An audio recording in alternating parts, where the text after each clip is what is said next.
እኔ ገዳሙ ድረስ ሰው ነው ያስላኩትኝ። ሰው ማለት ወንድም ልኬ ቪዲዮ ሁሉ እጄ ላይ አለ። የደብሩን አለቃ ነው ኢንተርቪው ያደረግናቸው። ታቦቱ በመንበሩ የሰይጣኑ ማለት ነው። ይኸው እንዳይሆንበት እንደተተከለ ምሰሶ ይኸው የሰይጣኑ ታቦት ህዳር 29 ቀን ይወጣል። የማይቻላቸውን ተሸክሞ መጣ። አባታችን ጨዋለ ደረሱ ልልበሉ ራደች ተንቀጠቀጠ። ገዳሙን በብርሃን ተመላች። ደስ ይበላችሁ። በአባታችን ዜና ማርቆስ ጸሎት እግዚአብሔር ማርኮታልና የሰይጣኑ ልጅ ከተጠመቀ በኋላ በመንፈስ ቅዱስ ብርሃንነት ሁለንተናው ብርሃን ሆነ። በፊት የማ ልጅ ከተጠመቀ በኋላ የሰይጣኑ ልጅ ኦርቶዶክስ የሰይጣን ልጅ ታጠምቃለች። ግሼን ደብረ ከርቤ ማርያም ቤተክርስቲያን በደብር ሰበካ ጉባኤ መጽሐፍ የታተመ መጽሐፏ ነው። ከመካ መዲና ነው መስቀሉንም ታቦቱንም ምንድነው የአክሊለ ሦኩንም ያመጣሁት ብላ የምትለው ከየት? ከመካ መዲናው ሹም ጋፊሄር ይባላል። ቅድም አሳየኋችሁ። ጋፊሄር የሚባል የመካ መዲና ሹም ነው የሰጣቸው። ታቦትን የተቀበለችው ኦርቶዶክስ ከእስራኤል አይደለም፣ ከመካ መዲና።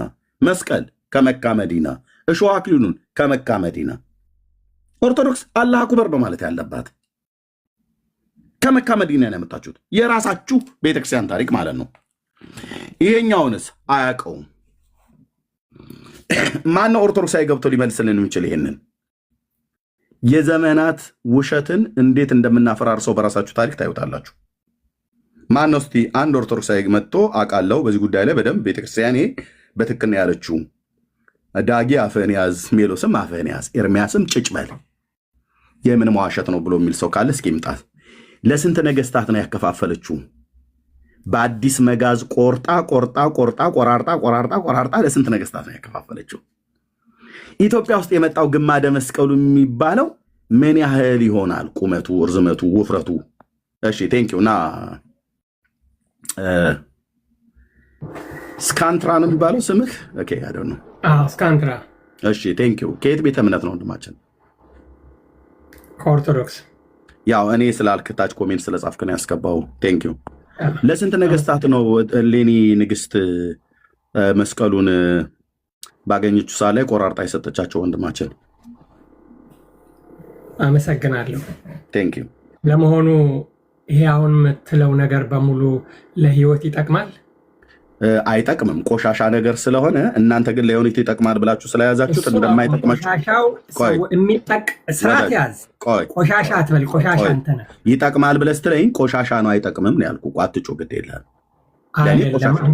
ለእኔ ቆሻሻ ካስቆጣው ይቅርታ።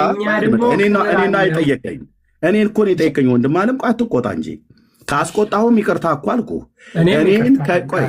ፕሊዝ ቆይ ወንድማችን፣ እኔን መተህ ለህይወት ይጠቅማል አልከኝ።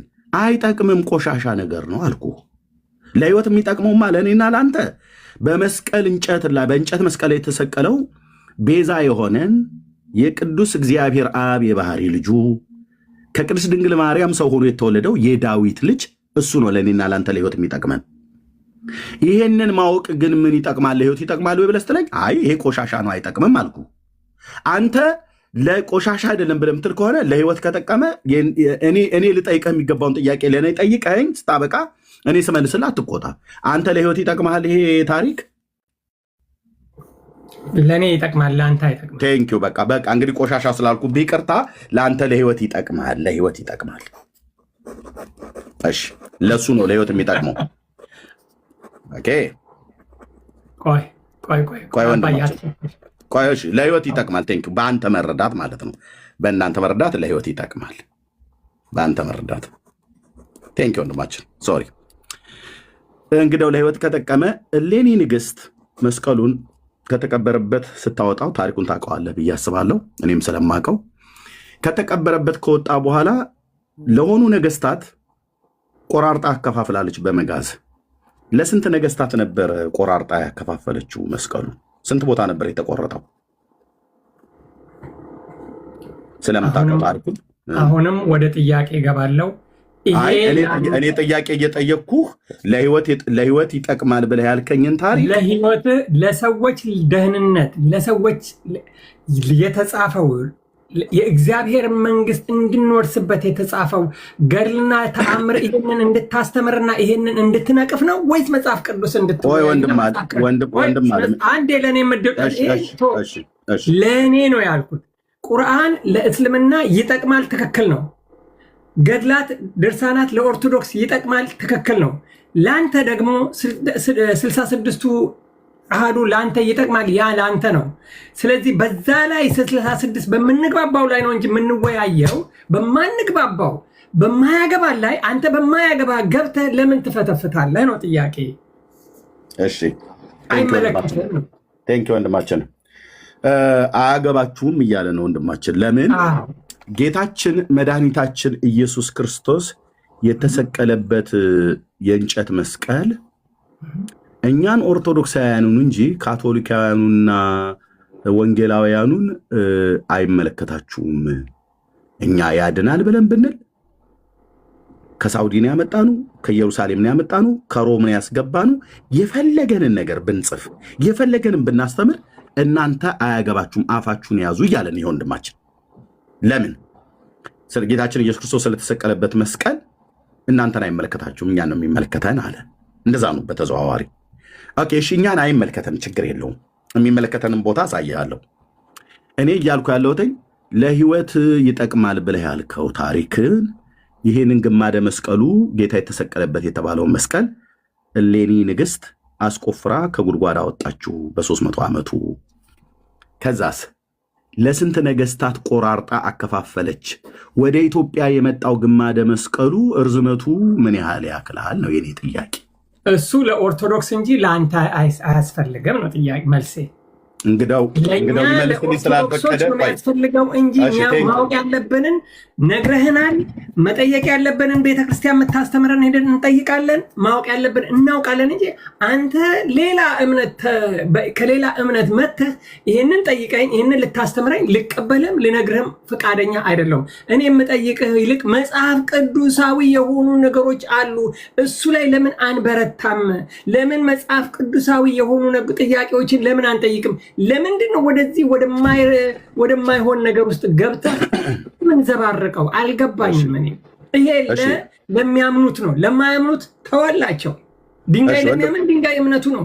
እሺ ወንድማችን እስካንትራ፣ እሺ ወንድማችን ግማደ መስቀሉ መጽሐፍ ቅዱስ አይደለም እያለ ነው። ለምን አትረዳው? አዎ እሺ እስካንትራ ወንድማችን እንደዛ አትዘባርቅ። አንተ ሄድ አትጨማለቅ። ግማደ መስቀሉ በኢትዮጵያ ያለ መጣ። ቆይ እስካንትራ ስድብ የማይሆን ነገር ለምን ትናገራል? እዚህ ጋር የሚመለከት 300 ምናምን ሰው እያዳመጠ ነው። ይሄን ተወውና ለማንቋሸሽ አትሂድ። አይ ያልሰማኝ ወንድማችን ተቆጣ። ይሄን ተወውና ስለ ግማደ መስቀሉ ተውና መጽሐፍ ቅዱሳዊ ነገር እንወያይ አለ። ግማደ መስቀሉ መጽሐፍ ቅዱሳዊ አይደለም እያልከን ነው ወይ አልኩህ ወንድሜ። ምን አስቆጣ? አይደለም መጽሐፍ ቅዱስ ላይ አለ መጽሐፍ ቅዱስ ላይ አምጣልኝ። የለም አይደለ እኮ ከሌለ ጥሩ ነው ማመናችሁ ነው። እኛ የምንፈልገው እሱ አሁንም እኛም እኮ አላለም እኮ አንዴ ወንድሜ አንዴ አሁንም እየጠመዘዝክ አማርኛን ወደማይሆን መንገድ እያቀናው ነው። በትክክለኛው ልንገርህ፣ ስለ ግማደ መስቀል መጽሐፍ ቅዱስ ላይ አለ ወይ? የለም።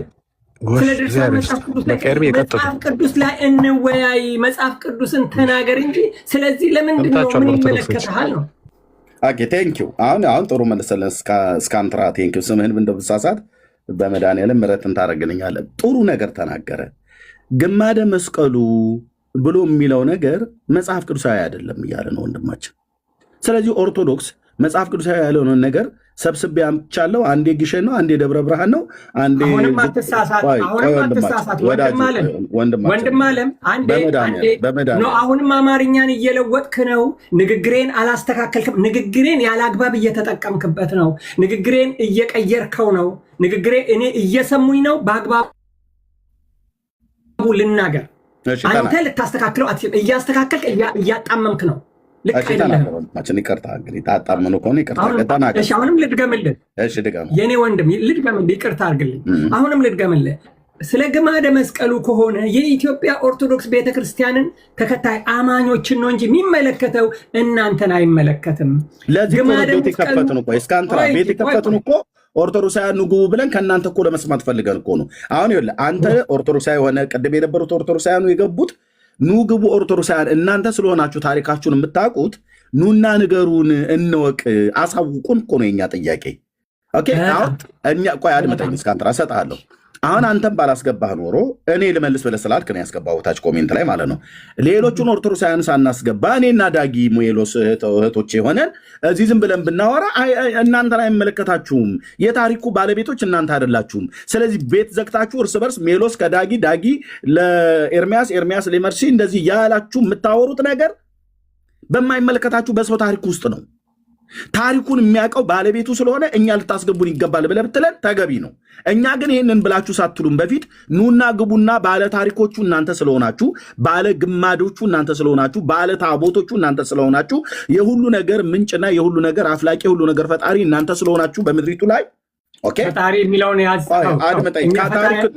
ከታሪክ አኳያ ነው ብዬ እንጂ ፈጣሪ የስሌ እግዚአብሔር በፈጠረበት አይነት አይደለም ብዬ ፕሊዝ። እና እናንተ ስለሆናችሁ ኑና ንገሩን አልን። መጣህ ጥያቄ እሌኒ ለስንት ነገስታት መስቀሉን አከፋፈለችው ብዬ ጠይቁት። ወንድማችንን አላውቅም ብሎ ሲል አታውቅም አልኩት። ግማደ መስቀሉን ኢትዮጵያ ውስጥ እንደሆነ ታውቃለህ ብዬ ስለው አላውቀውም አሉ። አያውቀውም ብዬ ጻፍኩኝ። አንተ አውቃለሁኝ አስገባኝ አልከኝ። ገባ። ከዛ መጣህና እንደመጣህ ምንድን ነው ያልከኝ? ይሄ ለህይወት ይጠቅማል ወይ ስትለኝ አይ አይጠቅምም ቆሻሻ ነው አልኩ። እኔ ጠይቀኝ። ከዛ ስትቆጣ አትቆጣ ወንድሜ ይቅርታ። ምንድን ያስቆጣ ብዬ ስል ለህይወት ይጠቅማል አልከኝ። ለህይወት ይጠቅማል ብለህ ያልከንን ታሪክ ምን አልከን? መጽሐፍ ቅዱሳዊ አይደለም አልከን። ለህይወት ይጠቅማል ብለህን እዚህ ጋር ጽፈን ወንድሜ ከኔ እንደውም ቆሻሻ ነው ለህይወት አይጠቅምም። የሚጠቅመን ለህይወት ኢየሱስ የተሰቀለው ጌታ የተወለደው አዳኝ እሱ የሞተልን ጌታ እሱ ነው የሚጠቅመን ብዬ ስል አይ ለእኔ ይጠቅማል ብለህ ስል ለአንተ በአንተ ለህይወት ይጠቅማል ብዬ ጻፍኩኝ። በህይወት ይጠቅማል ብሎ የሚለውን ነገር ለምንድነው መጽሐፍ ቅዱስን የማታወሩት ወደ መጽሐፍ ቅዱስን የማትሄዱት አልከን። ከዛ ወንድሜ ዳጊ ምን አለህ? ኤርሚ አልገባህም እኮ መልሱን እኮ መልሶልሃል አለኝ። ምን ብሎ? ግማደ መስቀሉ እኮ ማለት መጽሐፍ ቅዱሳዊ አይደለም እያለን ነው በተዘዋዋሪ አለ። አላልኩም አልክ። ታዲያ ለህይወት ይጠቅማል ብለህ ያልከን ስለ ግማደ መስቀሉ አይደል? እኔ እየጠየኩ ያለሁት ንግስት እሌኒ ቆራርጣ ለስንት ነገስታት ተከፋፈለችው ኢትዮጵያ ውስጥ የመጣው የግማደ መስቀሉ እርዝመቱና ስፋቱ ወርዱ ምን ያክላል ብዬ እኮ የጠየቁበት ምክንያት ለህይወት ይጠቅማል ብለህ ያልከኝን ታሪክ ነው። ታዲያ ለህይወት የሚጠቅመውን ታሪክ ለምን አትነግረንም? እኛም ለህይወት እንድንጠቀምበት ወንድማችን እያዳመጥኩ ነው። አመሰግናለሁ። በመጀመሪያ የኦርቶዶክስ እምነት ምንም የፈጠረችው ነገር የለም። ላሳየ ነው እኔ ቀጥዬ ይቅርታ አንዴ ልጨርሳ። የሚፈጥር ሰማይና ምድርን የፈጠረ ሁሉን የፈጠረ ኤልሻዳይ እግዚአብሔር ነው። ኦርቶዶክስ ደግሞ ያንን ተቀብላ ለሚከተሏት የምታሰራጭ ወይም የምታስፋፋ ነች። ፈጥር ያለው እያልክ ከሆነ ምናልባት የትርጉሙ ስህተት ባንተም በእነሱም ሊኖር ይችላል እንጂ የሚፈጠር ነገር ከምንም ነገር ተነስተህ የምታመጣው ነገር ነው መፍጠር ማለት። አሁን የተግባባን መሰለኝ። አማርኛውን እንግዲህ ፈጠረ ሲባል ከምንም ነገር ከማይጨበጥ ከማይደሰስ ነገር አንድን ነገር ስታመጣ ፈጠርክ ይባላል። መጽሐፍ ቅዱስ የተጻፈ ነው። አመጣች፣ ሰጠች፣ ፈጠረች አይባልም። ድርሳናትን ከመጽሐፍ ቅዱስ አወጣች፣ ጻፈች፣ ፈጠረች አይባልም። ያፈጠረ አይባልም፣ ጻፈች ነው ወንድም አለም። ሁለተኛ እዛ ጋር ለህይወት ይጠቅማል ያልከው ለህይወት የሚጠቅም ዘላለማዊ ህይወትን የሚያስገኝልን ከሰማይ በታች የተሰጠን አንድ ነገር አለ። እሱም ቅዱስ የእግዚአብሔር ቃል መጽሐፍ ቅዱስ ነው። ተግባባን። ሁለተኛ እዚህ ጋር ለህይወት ይጠቅማል፣ ለእኛ ለምናምነው ለህይወታችን ይጠቅማል፣ ለመንገዳችን ለአካሄዳችን ይጠቅማል እንጂ ለማትከተሉት አይጠቅምም። ለአንተ ይጠቅማል። ወደ ሶስተኛው ጥያቄ ስመጣልህ ደግሞ ይሄንን አስረዱኝ ብለህ በቲክቶክ አዘ ቢዝነስ ከሆነ ዩ ካን ዱ ኢት ማየት ትችላለህ። ግን ለህይወቴ ያስፈልገኛል ማወቅ ፈልጋለሁ ካል ቤተክርስቲያን ቁጭ ብላ በደንብ አድርጋ ታስተምራለህ። የኢትዮጵያ ኦርቶዶክስ መልስ አላት። ለሁሉም ነገር መጠየቅ ትችላለህ። እኔ አሁን አንድ ጥያቄ ጠይቃለሁ። ለምሳሌ እኔ ጠይቁትን ጥያቄ አልመለስክልኝም። ጥያቄ እንድትመልስልኝ እፈልጋለሁ። ጥያቄ ምንድን ነው? ጥያቄ ልብ ብለህ ስማኝ። መስቀሉን በኢየሩሳሌም ንግስት እሌኒ አስቆፍራ አግኝተዋለች ብሎ የሚለውን ታሪክ የጻፈችው ቤተክርስቲያን ነው። ቤተክርስቲያን ናት። ድርሳነ መስቀል ብሎ በሚለው መጽሐፏ አንተን ይመለከታል። ወዳጄ ቆይ አትጨርሰው። አንተን ይመለከታል። የታሪኩ ባለቤት እናንተ ስለሆናችሁ እናንተን ይመለከታችኋል። በቃ ለእኛ ይመለከታል። ለምናምነው ለእኛ ይመለከታል። አድምጠኝ። እኔን የተመለከተብኝን ጉዳይ ልንገርህ። እኛን የተመለከተንን አንደኛ ቤተክርስቲያን መስቀሉን አስቆፍሬ ከኢየሩሳሌም ንግስት እሌኒ በኩል ተቆፍሮ ወጥቷል፣ እልል በሉልን እያላችሁ ነው። እኛን ሁሉ ጭምር ሳይቀር በመስቀል አታምኑ፣ መናፍቃን ናችሁ፣ የመስቀል ጠላቶች ናችሁ እያላችሁ ስለምትሉን ማለት ነው። ኦኬ። ስለዚህ ተቆፍሮ ስለወጣው መስቀል ድርሳነ መስቀል ብሎ የሚል መጽሐፍ ቤተክርስቲያን ጽፋለች በደብረ ሊባኖስ ገዳም። እንደዚሁም መጽሐፈ ጤፉት የሚባለውም ደግሞ በግሼን ደብረ ከርቤ ቅድስተ ማርያም ሰበካ ጉባኤ ጽሕፈት ቤት ታትሟል። ስለዚህ መጽሐፉን ያሳተመችው ቤተክርስቲያን ምዕመኖቿ እንዲጠቀሙት፣ የእኔ የኦርቶዶክስ እምነት ተከታይ የሆናችሁ ብቻ ግዙት፣ ሙስሊምም ጴንጤም ሌላም ገዝቶ እንዳያነብ ብላ አላለችም። ገበያ ላይ እስከቀረበ ድረስ መንፈሳዊ ነገር ነውና የማታፍርበት ታሪኳ ነውና ባይዘዌ ታሪክን ፈጥራ ነው የጻፈችው ኦርቶዶክስ። እኔ ፈጥራ ብሎ የሚልክ ታሪክን ፈጥራ ነው የጻፈችው። ፈጥራ ታሪክን ክሬት አድርጋ በራሷ ነው የጻፈችው ማለት ነው እንጂ ሌላ ነገር ፈጣሪ አይደለችም። የታሪክ ፈጣሪ ናት። ታሪክን ትፈጥራለች። ዝም ብላ ክሬት አድርጋ ተነስታ ትጽፋለች። በቀይ በጥቁር እስክሪብቶ አድርጋ ትጽፋለች። ከዛ በሱት ጠቅልላ ወይ በቆዳ ጠርዛ ሳሙት ትላለች። ሳሙት ብቻ ሳይሆን ገዝታችሁ ተጠቀሙበትና አንብቡት ትላለች። ስለዚህ እኔ ደግሞ ጎራ አልኩና እኔም ወንድሞቼም መጽሐፍቶቻችሁን ማንበብ ጀመርን። ይሄ መጽሐፍ ብሎ የሚለው ወንድማችን እንዳትቆጣብኝ የጌታችን የኢየሱስ ክርስቶስ የተሰቀለበት ቅዱስ መስቀል ወደ ኢትዮጵያ መጥቶ በግሼን ደብረ ከርቤ ቅድስት ማርያም መቀመጡና ስለ ሌሎች ጥንታውያን ታሪኮች የሚናገር መጽሐፍ ነው። አሳታሚ ግሼን ደብረ ከርቤ የማን ነው? የኦርቶዶክስ ተዋሕዶ ቤተክርስቲያን ታዋቂ ስመጥር ወሎ ውስጥ ያለው ገዳም ማለት ነው፣ ደብር ማለት ነው። አነበብኩት። ወንድሜ ሜሎስም አነበበው፣ ዳግዬም እንደዚህ አነበብ ነው። ድርሳነ መስቀልንም አነበቡ። ስለ ነገረ መስቀሉ እውነት የት ነው ያለው? በጣም የሚገርም ነው። ምክንያቱስ ጌታችን የተሰቀለበት ግማደ መስቀሉ እኔ ጋ ነው ብላ ስትል ኦርቶዶክስ መቼም እኛ ያድናል ብለን ባንልም እንደ ታሪክ ግን እኮ ይሄ በጣም እኮ ትልቅ ነገር እኮ ነው። ጌታ በእውነት የተሰቀለበት ያ እጁ ያረፈበት አካሉ ያረፈበት ምስማር የተመታበት ያ መስቀል በእውነት ኢትዮጵያ ውስጥ ካለ እውነትም እኮ ይሄ በጣም ትልቅ እኮ እኛ እንደ መንፈሳዊ ነገር መዳኛችን ነው ብለን ባንለው እንደ ቅርስ እኮ ትልቅ ቅርስ እኮ ነው። እሰየው ያስብላል ምድራችን ላይ ካለ ማለት ነው። ግን ይህን ታሪክ እስኪ እናንብበው ብለን ጎራ አለን ወደ እናንተ መጽሐፍት ማለት ነው። ጋዜጣና ንብ የለስ የስፖርትም የምንም የፖለቲካውም የምድር የጦርነቱን የእናንተን ስናነብ ይሄ መጽሐፋችሁና ይሄ መጽሐፋችሁ እርስ በርሱ ይጣላል። እነዚህ መጽሐፍቶች ደግሞ ከቤተ ክርስቲያኒቱ ውስጥ የተቀዱ ቢሆኑም ከሌላ ትርት ጋር ይጣላል። እናንተ ደግሞ አንተን ጨምሮ ከእነዚህ መጽሐፍቶች ጋር ትጣላላችሁ። ለምን እንደምትጣሉት ይሄ እነዚህ መጽሐፍቶች የሚያወሩትና አንተ የምታወራን ሌሎችም ገብተው ያወሩን ታሪኩ አንድ አይነት አይደለም። ለምሳሌ ከሳውዲ አረቢያን የመጣው ብሎ የሚለን መስቀሉና ታቦቱ ከመካ መዲናው ሹም ብሎ የሚለው የግሼን ደብረ ከርቤው መጽሐፍ ላይ የተጻፈ ነው። ከመካ መዲና ነው የመጣው ታቦቱ፣ የማርያም ታቦት፣ የሚካኤል ታቦት፣ መስቀሉ፣ ችንካሩ ማኖሶሪ አክሊለ ሾሁ፣ ሰፍነጉ፣ የታሰረበት ገመድ፣ የእንግርግሪት የታሰረበት ኦኬ፣ ከለሜዳው እነዚህ ሁሉ ከሳውዲ አረቢያ ያልኩት መካ መዲና ማለት ነው። መዲና መካ መዲና ማለት ነው። ጋፌር ከሚባለው ንጉስ እጅ ነው የመጣው ብላ ትላለች ኦርቶዶክስ። እዚህኛው ደግሞ የመጣው ከኢየሩሳሌም ነው። የለም ንግስት እሌኒ አስቆፍራ ያገኘችው ኢየሩሳሌም ነው። ያስመጣችሁም ከኢየሩሳሌም ነው። እዚህ ከመካ መዲና፣ እዚህ ከኢየሩሳሌም።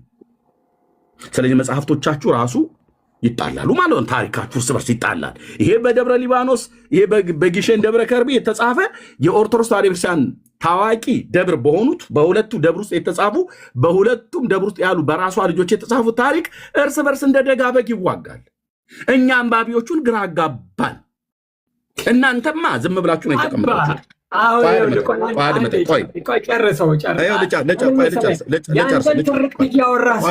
ወንድም አለም ልጨርሰው። የሚመለከተን ምክንያት ልንገርህ። አንደኛ የሚመለከተን ያወራችሁት ስለ ጌታችን ስለ ኢየሱስ ክርስቶስ መስቀል ነው።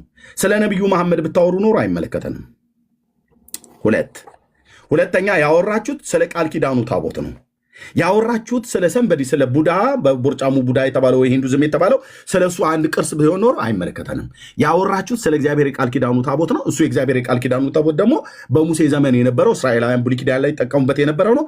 መጥቷል ብላችሁ ስትሉ ይሄ እኮ መቼም እንደ ኢትዮጵያ መቼም በጣም ሙቀት እንዲሰማን ያደርጋል። በእርግጥ ታቦቱ መጥቶ ቢሆን ግን ታሪኩን ስናነበው ታቦቱ ቆይ ወዳጅ እኔ ሰማሁ አይደለ? ፕሊዝ በየማከል እየገባ እንደዛ አታርጉ።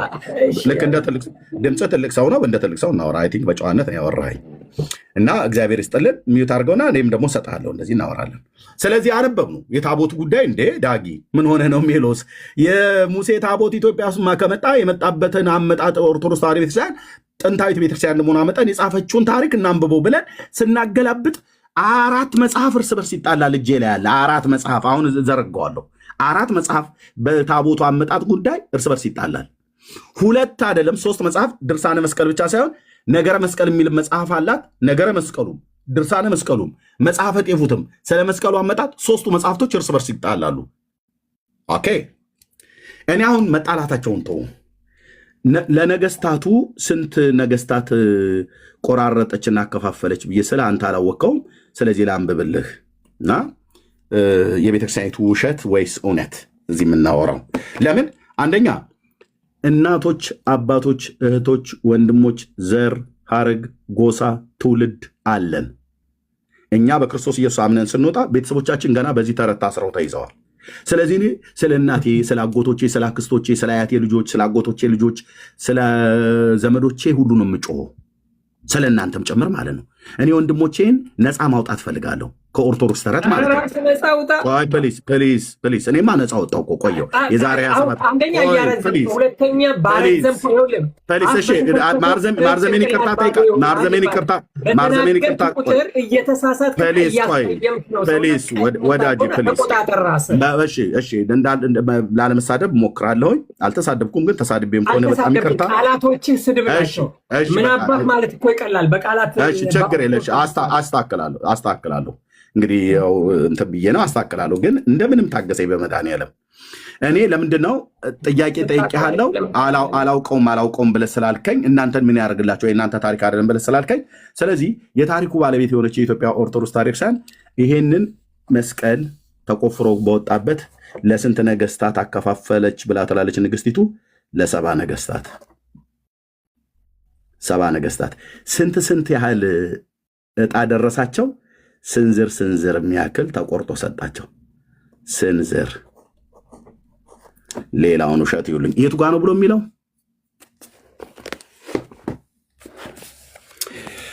ከቁጥር 20 ጀምሮ ድርሳነ መስቀል ማለት ነው።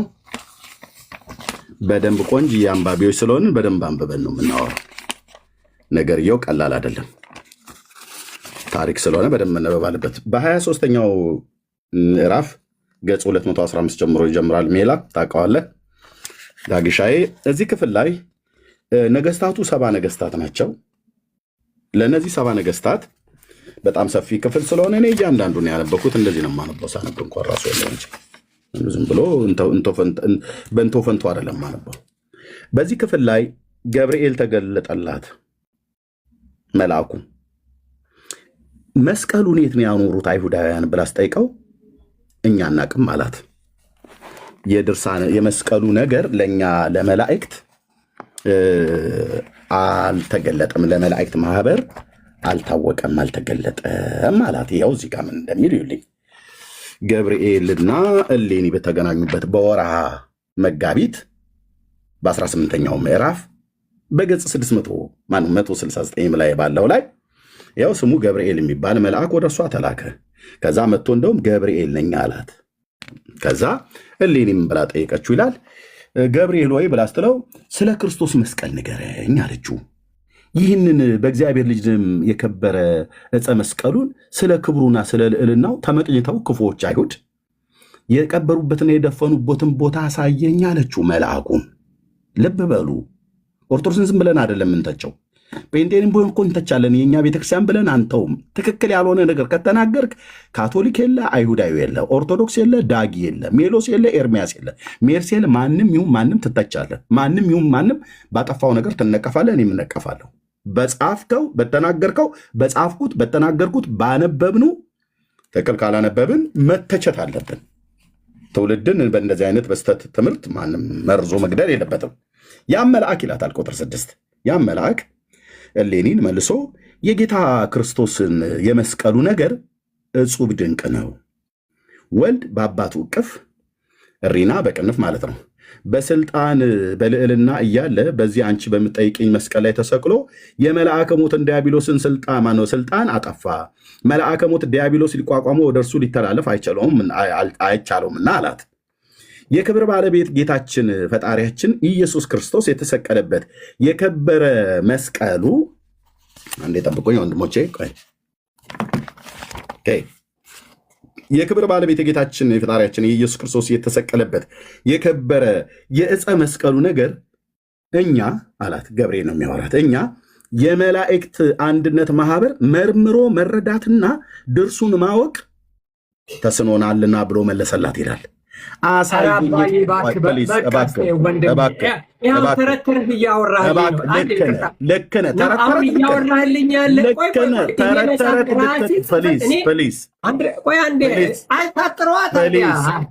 እኔ እያነበብኩ ቆይ ተረትም ላንብብ። የሚነበበው የኦርቶዶክስ ተረት ነው። ቆንጅዬ ነው። ጥሩ ስም ነው የሰጠኸው። ኦርቶዶክስ በደብረ ሊባኖስ ገዳም በቀይ ጥቁር እስክሪብቶ የጻፈችው ተረት ነው እየተነበበ ያለው። እሱን አንተን ያልከው ተረት ወደ ስላልከ ያንተኑ ቃል ልጠቀም። እኔ ብል ኖሮ ሰደብከን ትላለህ። እኔ አላልኩም። አንተ የተጠቀምከውን ቃል ልጠቀማለሁ። የኦርቶዶክስ ተረት እየተነበበ ነው። በወረሃ መጋቢት ላይ የጻፈችው በደብረ ሊባኖስ ገዳም ተረት በመድኃኔዓለም ማለት መድኃኔዓለምን ካወቀው ጌታ ነው። በስሙ ነው የምለምንህ። አንብቤ ልጨርስና እሰጥሃለሁ። አንብቤ ልጨርስና እሰጥሃለሁ። ወንድም አነበብኩት፣ ሰማሁ። አንብቤ ልጨርስ። ትዕግስቱ ከሌለ እኔ ለህዝቡ አንብቤ ልጨርስ ታሪኩን ማለት ነው።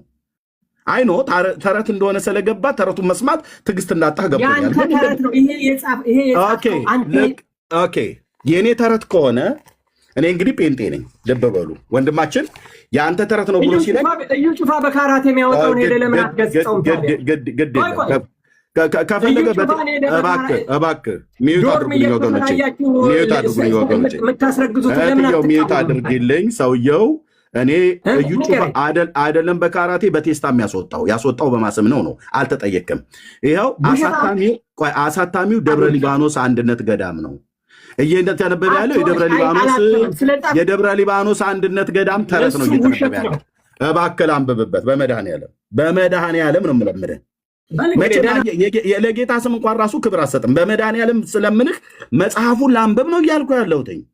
ካነበብኩ እኮ በኋላ እሰጥሃለሁ። ሌሎች ወንድም ዝም ብለዋል። ቴንኪው አስወጥታችሁ ተሆነ እሱ ሞቶ ከሆነ ማለት ነው ራሱን ያለው። እኛም ብንል አናፍርበትም። ቆንጅዬ የኦርቶዶክስ ተረት ተከሽኖ የመጣ ማለት ነው። በቀይ በጥቁር እስክሪብቶ የተጻፈ የዘመናትን ጉድ ዘክዝከን እንነግራቸዋለን። እዚህ አይልኝ እዛ እኛ የመላእክት ማህበር አንድነት መርምሮ መረዳትና ድርሱን ማወቅ ተስኖናል አላት። ለምን? የት የቀበሩበትን የደፈኑበትን ቦታ አሳየኝ አለችው መልአኩን። ከዛስ እሱ ደግሞ እኛ የመላእክት ማህበር አንድነት መርምሮ መረዳት የመስቀሉ ነገር ድርሱን ማወቅ ተስኖናል ብሎ መለሰላት ይላል። ንግሥት እሌኒም መልአኩን ስልጣኑንና ችሎታውን ትነግረኝ ዘንድ የምትፈራ ከሆነ ገብርኤልን ነው የምትለው። ይታይ ገብርኤል ፈርተህ ነው አይደል? አንተ ፈሪ ተንቀጠቀጥክ አይደል? ስለ መስቀሉ ነገር ንገረኝ ብዬ ስልህ ፍርሃት ይዞ ነው። ፈርተህ ከሆነ ያው መላእክት በመፍራት ትታወቃላችሁና ገብርኤል በጣም ፈሪ እንደሆንክ ትታወቃለህ እያለችው እኮ ነው። እነዚህ ናቸው አየህ መላእክትን እናከብራለን ብለው የሚሉት ማለት ነው። መላእክትን ፈሪ እያሉ የሚናገሩ ደፋሮች። ፈርተህ ከሆነ ማለት ነው የምትፈራ ከሆነ ክፉዎች አይሁድ የክርስቶስን መስቀል የቀበሩበትን ቦታ አሳየኝ አለችው። አንተ ፈርተህ ከሆነ ቦታውን ብቻ አሳየኝ አለችው። እሷ ቀደምም አሳየኝ ነው ብለው ምትለው የደፈኑበትን ቦታ አሳየኝ ያለችው። ደግሞ አሁንም ፍርሃት ሸብቦህ ከሆነ ቦታውን ብቻ አሳየለኛ፣ ስራው የኛ ነው፣ አንተ ቦታውን ብቻ ጠቆመኝ አለችው። ገብርኤል ምን ቢል ጥሩ ነው? መልአኩ እዚህ ጋር ገብርኤል ተብሎ የተባለው ማለት ነው። የመላእክት አለቃም ቅዱስ ገብርኤል ለንግሥት እሌኒ መልሶ እንዲህ አላት፣ የጌታ ክርስቶስን መስቀል ክፉዎች አይሁድ የቀበሩበትና የደፈኑበትን ቦታ እነግርሽ ዘንድ የተቀበረበትን ቦታ አሳይሽ ዘንድ ከፈጣሪ ከእግዚአብሔር አልታዘዝኩም። ኦርቶዶክስ አልታዘዝኩም፣ ትእዛዝ አልወጣም ከስላሴ መንበር። እኔ የስላሴ አገልጋይ የሆንኩ መልአክ አላዘዘኝም አምላኬ። የተቀበረበትን ቦታ እንዳሳይሽ አላዘዘኝም። እኔም ሆንኩ ሌሎች የኔ አይነቶቹ የመላእክት ማህበር አንድነት ምንም የምናውቀው ነገር የለም በዚህ ጉዳይ ላይ። ኔፓንን እያላት ነው ገብርኤል። ምንም የምናውቀው ነገር የለም እያላት ነው። ቆንጅዬ ኦርቶዶክስ ተረት፣ ትክትክ ያለች ተረት ማለት ነው። አፈራርስልሃለሁ እንደዚህ እኔ ስደክም ለሜሎስ፣ ሜሎስ ሲደክም ለዳጊ እየሰጠን እንደዚህ ጢባ ጢቤ እንጫወትብሃለን። በራሳችሁ በለቀለቃችሁት መጽሐፍ ነው የምታፍሩት። ቀጥላለሁ። አልታዘዝኩም። ስለዚህ ክፉዎች አይሁድ የቀበሩበትና የደፈኑበትን ቦታ እኔ አላት፣ እኔ አልነግርሽም፣ አላሳይሽም፣ አልገልጥልሽም። እንዲህ ገብርኤል፣ ኧረ ምን ነው እንደዚህ ለምታሰቃያታለህ? እኔ አለ ማ ገብርኤል አልነግርሽም፣ 1 አላሳይሽም፣ 2 አልገልጥልሽም፣ 3 ለምን? ከፈጣሪ ከእግዚአብሔር ዘንድ አልታዘዝኩም። እንዴት አይነት አንተ ቆንጆ የሚጣፍጥ ታሪክ ነው አንተ ወይስ? እሺ እቀጥላለሁ ብሎ አላት። ነገር ግን አላት፣ ነገር ግን እኒያ ክፉ እኒያ አይሁድ ያመጧቸው ስማቸው ኪራኮስና አሚኖስ የሚባሉ በአንቺ ዘንድ ያሰርሻቸው 2 አረጋውያን ሽማግሌዎች ማለት ነው። አረጋውያን ከመጀመሪያው ጀምረው እስከ መጨረሻው እነርሱ ያውቃሉ አላት።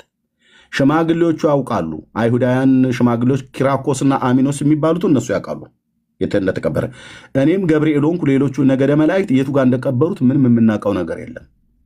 ቦታውንም እንድነግርሽ ከፈጣሪ አልታዘዝኩም፣ አልነግርሽም፣ አልገልጥልሽም። አፍሽን ያዥ እያላት ነው ባጭሩ፣ በአማርኛው። በእኛ አማርኛ ቆርጠሽን አወቂ። ምንም ነገር በዚህ ጉዳይ ላይ የምናውቀው ነገር እኛ መላእክት የለም። እግዚኦ መሐረነ ክርስቶስ 1 ሚሊዮን ጊዜ የሚያስብል ነው።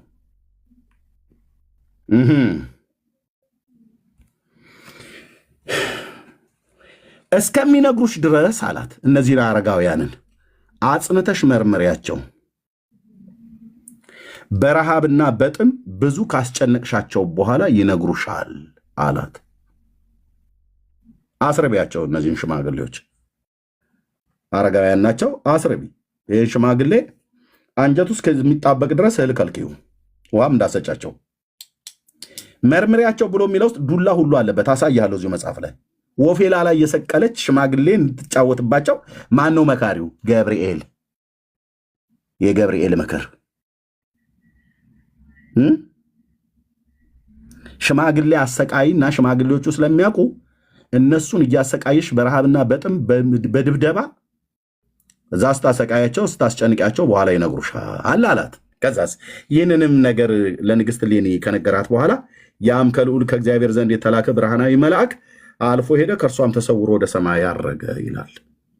ኦኬ።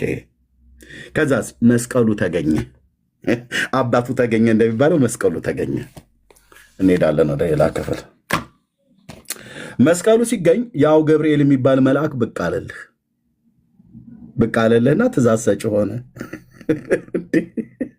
ቦታ አሳየኝ ሲባል አላሳይም ብሎ ያለ መልአክ አሁን መስቀሉ ተገኘ ተብሎ ሲባል ይሄን ያህል ቦታ ቆራርጩ፣ በዚህን ያህል ልክ ቆራርጩ፣ ከዛ እንደዚህ ያርሽ ስጪ ብሎ ትእዛዝ ሰጪ ሆነልህ ማለት ነው። የት ጋር እንደዛ ብሎ የሚለው ኤርምያስ ቁጥር 23 ጀምሮ ንግሥት እሌኒም የእግዚአብሔር መልአክ ጌታዬ ከእግዚአብሔር ዘንድ የተላከው እኔ የምሰራውን በል ንገረኝ አለችው።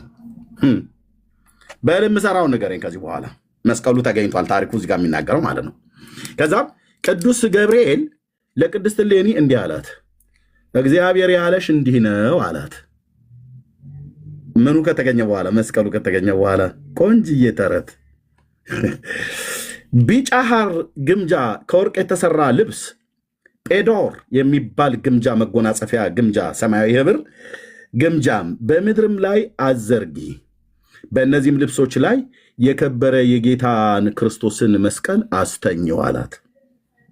ልብስ አንጥፊለት፣ እነዚህን ግምጃ በሙሉ አንጥፊለትና አስተኘው ብሎ የተቀበረበትን ቦታ አልናገርም፣ እግዚአብሔር አልነገረኝም፣ አላዘዘኝም፣ የእኛም መላእክት ይህን ነገር ማወቅ ተስኖናል ብሎ ያለ አሁን መጥቶ ትእዛዝ ሰጭ ሆነ ማለት ነው። አስተኘው አላት። አንደኛ ይተኛ፣ እስቲ ትንሽ አረፍ ይበል።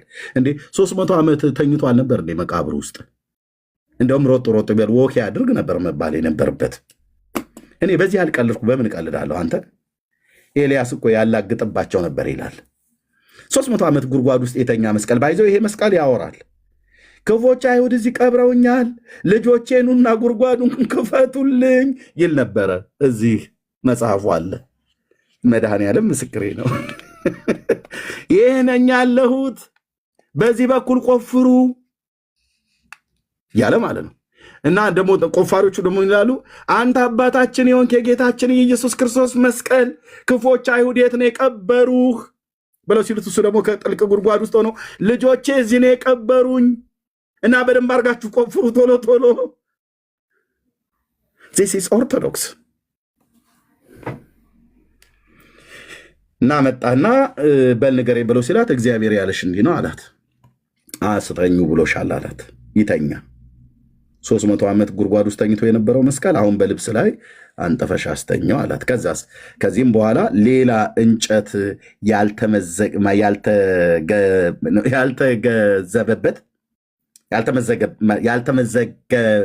ያልተመዘገበት መገዝ የሚለው ቃል ማለት ነው። ያልተቆረጠበት ማለት ነው። ያልተቆረጠበት ሐዲስ መጋዝ አስመጪ አላት። መጋዝ አስመጪ፣ አዲስ መጋዝ ነው የምታስመጪው። ከዛስ የጌታ ክርስቶስን መስቀል ይመግዙት አላት። ማለት ይቁረጡት ማለት ነው። ይመግዙት ዘንድ ጳጳሳትን፣ ኤጲስቆጶሳትን፣ ቀሳውስትን እዘዣቸው፣ ከላይ እስከታች ቆርጠው ከሁለት ይክፈሉት አለ። ከሁለት ከስንት?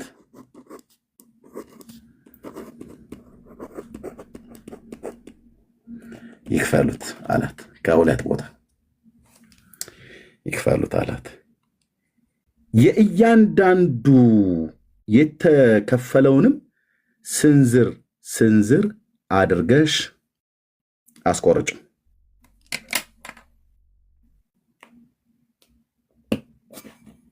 እያደረግሽ ስንዝር ስንዝር፣ ለምሳሌ ከዚች ወረቀት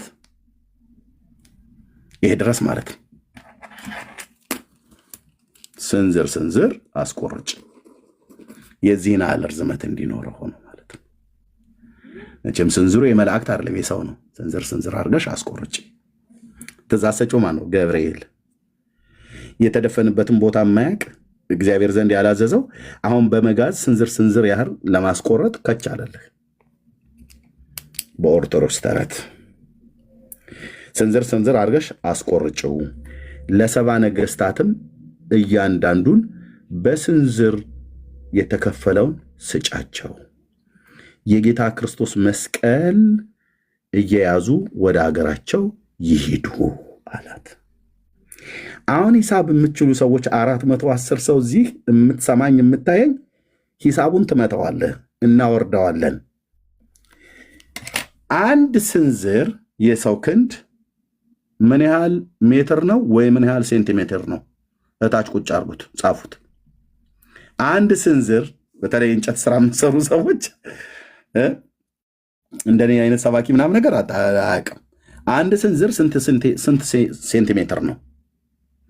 እሱን በሰባ እንመተዋለን ማለት ነው። 20 ሴንቲሜትር ነው። ቴንኪዩ 20 ሴንቲሜትር 20 ሴንቲሜትር ሲባዛ በሰባ ነገስታት ትመተዋላ። ሂሳቡን አምጡት። በሜትር አድርገት ታምጡታላችሁ። ጻፉት። ወንድም ኤፍታ በሉ አምጡት። ሁላችሁም ሲሞን 20 ሴንቲሜትር ማለት አንድ ስንዝር ነው። ሰባው ነገስታት ናቸው። ስንት ነው? በሜትር ስንት ነው አሃዱ? በሜትር ስንት ነው ዳራ? በሜትር ስንት ነው? በሜትር ንገሩን። አሃዱ 14 ሜትር አይደል? 14 ሜትር። የክርስቶስ መስቀል 14 ሜትር ርቀት አለው ማለት ነው፣ ርዝመት አለው ማለት ነው። ቆይ በዚህ ብቻ በበቃ ጥሩ ነበር። ገልጬ ላነበው ነው፣ ማንም ሰው እንዳይሄድ። 14 ሜትር ምን ያክላል? ጌታ የተሰቀለበት መስቀል 14 ሜትር ነው ማለት ነው። ብቻ አይደለም። ማን ያለው? ኦርቶዶክስ። አይ ምንም ተፈነዳታለ። ምን አምቧ መግዛት ተረቱን ለመመጠን አምቧ ልገዛ ቻለው። ዛሬ እንግዲህ በቁንጣንም ልናልቅ ይሆናል። ትውልዳችንን የገደለ መርዛም ታሪክ ማለት ነው። ውሸት። ኦኬ ወደ የሀገራቸው ስጫቸው። ስንዝር ስንዝር እያከፋፈልሽ ይኸው በስንዝር እየከፈልሽ ስጫቸው። የጌታ ክርስቶስን መስቀል ወደ የሀገራቸው ይሄዱ አላት። ከዛስ የሚቀራለ የሚበልጠውን ክፍል ይላል። ከመስቀሉ የሚተርፍ ደግሞ የሚበልጥ ክፍል አለ። ከዛስ የሚበልጠውን ክፍል በወርቅ ሳጥን ውስጥ አስገብተሽ በወርቅ አልጋ ላይ አድርገሽ አኑሪው። በመጋዝ 70 ቦታ ያልተቆረጠ ሌላ ደግሞ አካል አለ ማለት ነው። የመስቀሉ የሚበልጠው ነው ብሏል። ይሰመርበት። የሚበልጠው ያነሰው ነው 70 ቦታ የተቆራረጠው። 14 ሜትር የሆነ ያነሰው ነው። የሚበልጠው ክፍል አለ በመጋዝ ያልተቆረጠ። ወዴት ሊመጣ ነው እሱ? እናየዋለን አብረን። መድኃኒዓለም ዕድሜ ይስጠን። እዚሁ ልናነባው ነው። አድርገሽ አኑሪው። በኋላ ዘመን በ1444 ዓመት በዳግማዊ ዳዊትና በልጁ በዘራ ያዕቆብ ዘመነ መንግስታቸው ወደ ኢትዮጵያ ሀገር ይሄድ ዘንድ አለውና እርሱን አምላክ ነው የወለደች የእመቤታችን ማርያምና አዳኝ ጌታ የሆነው የክርስቶስን መስቀል የሚወዱ የተመረጡ ናቸውና ስለሆኑ አላት። ኢትዮጵያውያን የጌታ የኢየሱስ ክርስቶስ ማርያምንና የአዳኝ የሆነውን የኢየሱስ ክርስቶስን መስቀል የሚወዱ ናቸው። መስቀል ይወዳሉ ኢትዮጵያውያን እያላት ነው። ማን ነው ያለው? ገብርኤል ነው። ልብ በል፣ የሚያወራው ገብርኤል ነው። የሚያወራው ከንግሥት እሌኒ ጋር ነው። ኢትዮጵያውያን እንጨት ይወዳሉ እያለን ማለት ነው። ሲወዱም ደግሞ ከኢየሱስ እኩል ነው የሚወዱት እንጨቱን። ለዚህ ነው ይደሎሙ ብለው ያሉት ማለት ነው። እስመ ተአረዩ ወክብሮሙ ብለው ያሉት። ትስቃላችሁ አይደል? ሳቅ። ኦኬ። ጌታችን ኢየሱስ ክርስቶስም በሕልማቸው መስቀሌን በመስቀል ላይ አኑር ይላቸዋልና። ጌታችን ኢየሱስ ክርስቶስ ገና በሕልም የሚናገራቸውን ገብርኤል አስቀድሞ ከኢየሱስ ክርስቶስ በፊት አስቀድሞ አውቆ ኢየሱስ ክርስቶስ ለኢትዮጵያውያን በሕልማቸው መስቀሌን በመስቀል ላይ አኑር ይላቸዋልና፣ ወደፊት ፊውቸሪቲ ማለት ነው። ብሏቸዋልና አይደለም፣ ይላቸዋልና። ይሄ ማለት ገብርኤል ኢየሱስ የሚለውን አስቀድሞ ከኢየሱስ በፊት ያውቃል ማለት ነው። በሕልም ውስጥ ምን ብሎ እንደሚናገር ያውቃል ማለት ነው። እየሰማህልኝ ነው? ይሄ ተብታባም ትውልድ ሁሉ። ስለዚህ ይህ መስቀል የከበረች የኢትዮጵያ ሀገር ተራሮችና ጫካዎቿን አውራጃዎቿን 3 ዓመት ከ3 ወር ይዞራል አለ። ይሄ የሚበልጠው 14 ሜትሩ ተቆራርጦ 70 ነገስታት ይወስዱታል። የሚበልጠውን ግን አስቀምጭ ብሏታል። የሚበልጠው ከመስቀሉ ክፍል የሚበልጠው ይቀመጥ። እሱ ወደ ኢትዮጵያ ነው የሚሄደው። ለምን? ኢትዮጵያውያን እንጨት ይወዳሉና የእንጨት ነገር አይሆንላቸውም። ለዚህ ነው እንጨት ሰብስበናል ብለው የምንለው ማለት ነው።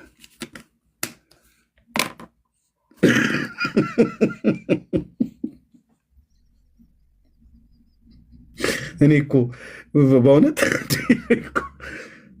ሌላ ሀገር ቢሰራ ኖሮ ጌታ ወደ ጨረቃ ቢወስደን ባንሰማ የዚህ ሀገር ነገር ታሪኩ አላለቀም። ወደ ታሪኩ ልቀጥ።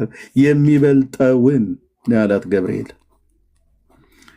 14 ሜትር በስንዝር በ20 ሴንቲሜትር ለሰባ ነገስታት የተካፈለው ስንመትረው 14 ሜትር ነው። ከ14 ሜትር የሚበልጠው ቀርቷል። ያልተመገዘው ያልተቆራረጠው ማለት ነው። ይኸው የሚበልጠውን አስቀምጨው ብሎ አላት። ከዛ ይሄ መስቀል 3 ዓመት ይዞራል። ተራራ ለተራራ በጫካዎች፣ በአውራጃዎች፣ በሸለቆች፣ በወንዞች ይዞራል። ይሄ መስቀል በኪደተ እግሩም ሊልህ ትችላለች ኦርቶዶክስ። ኦኬ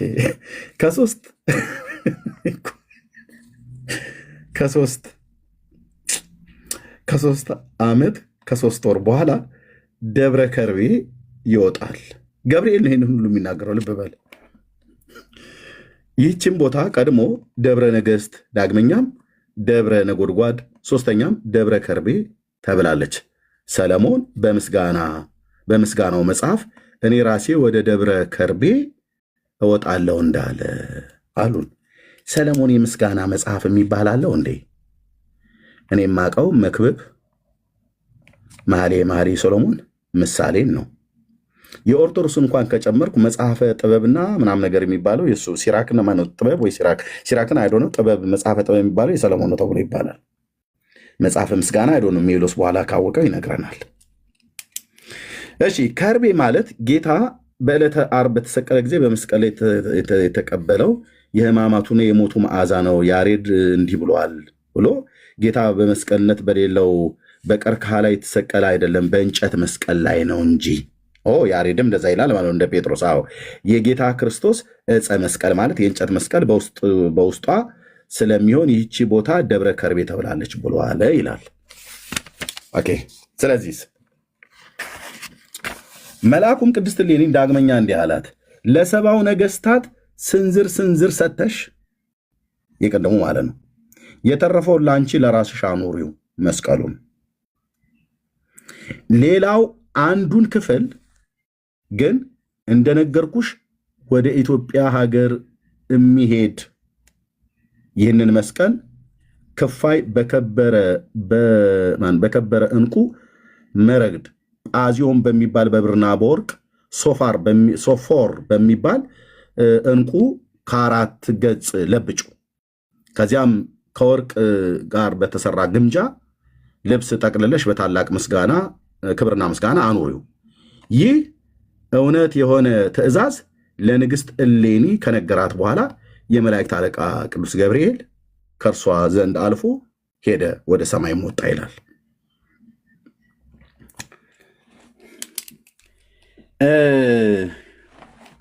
ምንድነው ኤርምያስ እያወራ ያለው? ጌታ ኢየሱስ ክርስቶስ ተሰቀለበት የተባለውን መስቀል ኦርቶዶክስ ስትነግረን ለሰባ ነገስታት 20 ሴንቲሜትር እየተቆረጠ ስንዝር ደርሷቸዋል። ስንዝሩን 20 ሴንቲሜትር ነው አሉን ባለሙያዎቹ። በሜትር አምጡት ብዬ ስላቸው ሙያቸው ነውና 14 ሜትር ብለው አሉን። ለሰባ ነገስታት የተቆራረጠው ይሄ ለሰባ ነገስታት የተቆራረጠው 14 ሜትር ነው። ያልተቆራረጠው ይበልጣል፣ የሚበልጠውን ብሎ ያለው ማለት ነው። ስለዚህ የሚበልጥ ከሆነ የመስቀሉ ግማሹ 14 ሜትር ነው ማለት ነው።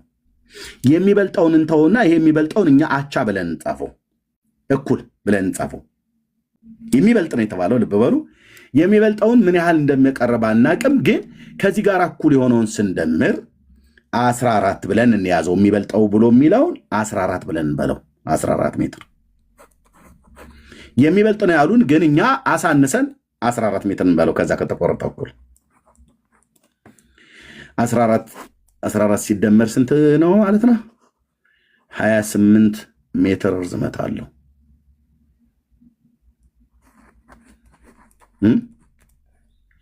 የሚበልጠው ነው ብሎ ያሉት የሚበልጠውን ትተን እኩል የሆነውን 14 28 ሜትር ርዝመት አለው የክርስቶስ መስቀል።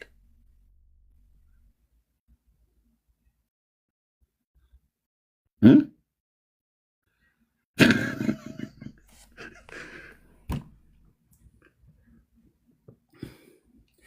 28 ሜትር ከዚህ ዛ የትራፊክ መብራቱ አይደርስም ወንድሞች። እኔ እኮ ግራ ገባኝ። ማስታወቂያ ነው እንዴ?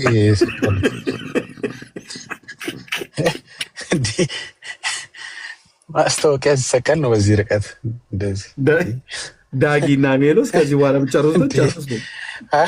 በዚህ ርቀት ትንሽ አልቀረም።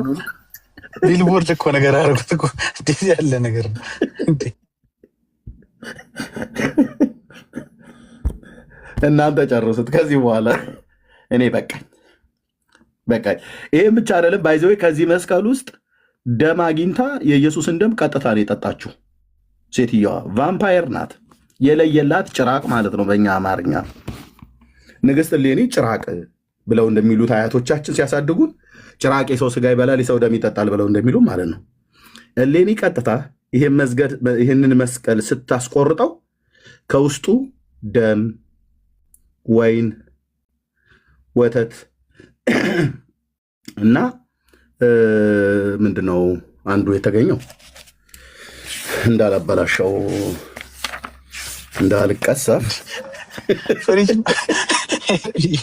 ስለ ፍሪጅ ነው ስለ መስቀል ነው እያወራን ያለ። ተወኝ ዳጊ፣ ይሄ ሁሉ ነገር ውስጡ የሚገኘው እንዴት ያለ ነገር እና ወይ ጌታ! ኦርቶዶክስ እኮ እናቴ፣ ኦርቶዶክስ የማትለው ነገር የለም። የቱ ጋር ነው ያለው?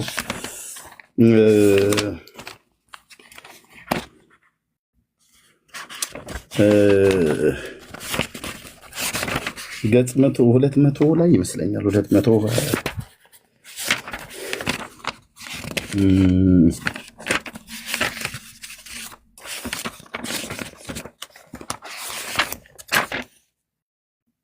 ማነው? ሶሪ ገጽ 197 ላይ ማለት ነው። ያው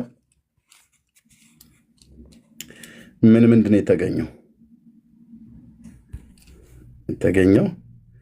ደስ የሚል ነገር ነው ተገኘ ብላ ያለችው ኦርቶዶክስ። ምን ተገኘ?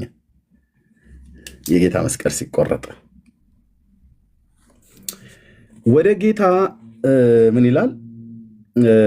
ከዚህም በኋላ ንግሥት እሌኒ እንዲህ ስትል ካህናቱን አዘዘቻቸው። የከበረ ዕፀ መስቀልን ከወርቅ በተሰራ ግምጃ አጎናጽፉት፣ ብሩህ በሆነ ልብስም ጠቅልሉት፣ በሰማያዊ ዕንቁ ሸፍናችሁም ከወርቅ አልጋ ላይ አውጡት፣ ከወርቅም ሳጥን ውስጥ አስገቡት አለቻቸው። ወደ ጌታ ክርስቶስ መስቀልም ካህናቱ በቀረቡ ጊዜ ችንካሮቹ በወጓቸው ቀዳዳዎች ደምን፣ ወተትን፣ ወይንንና ቅባትን ሲፈስ አገኙት። ቅባት የክርስቶስ ወገኖች ጳጳሳትና ነገስታት ታቦቶች የሚከብሩበት ሜሮን ነው። አሁን ይህንን በሜሎስ ፊት ማንበቤ ሜሮንን መቼም ተጫውቶባታል።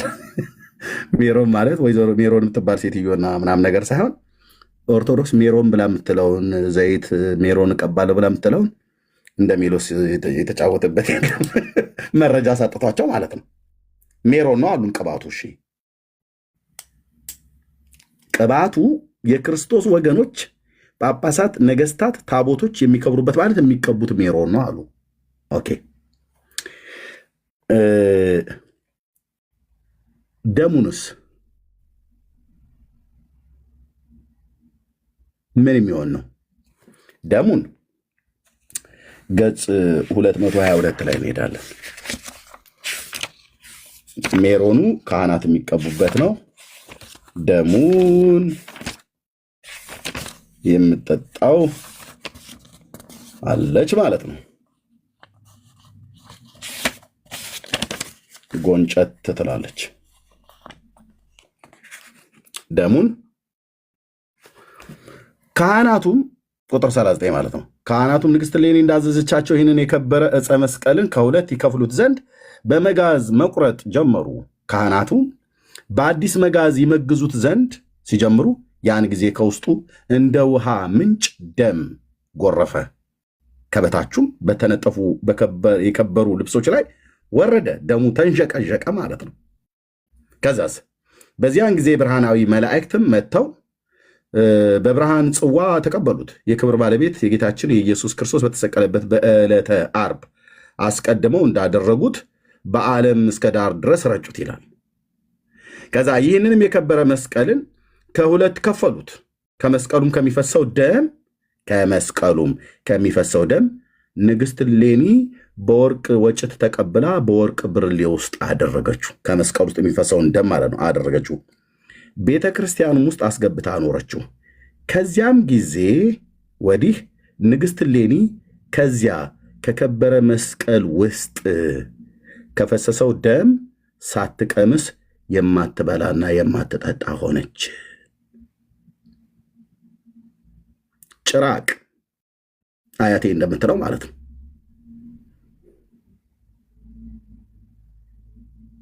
ደሙ እሷ ነች የጠጣችሁ የምትጠጣው።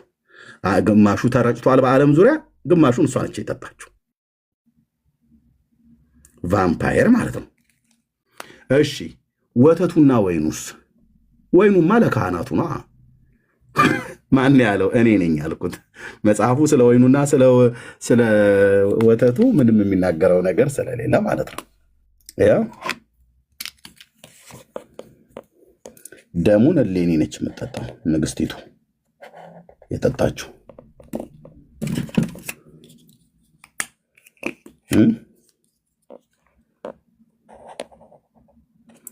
ወተቱ ደግሞ እንግዲህ ለሕፃናት ይሆናል ይታወቃል። ከየት መጣ ወተቱ? ሰው ወተት ያፈልቃል እንዴ? ኢየሱስ እኮ ወተት አፈለቀ ከአካሉ እኮ እያሉን ነው።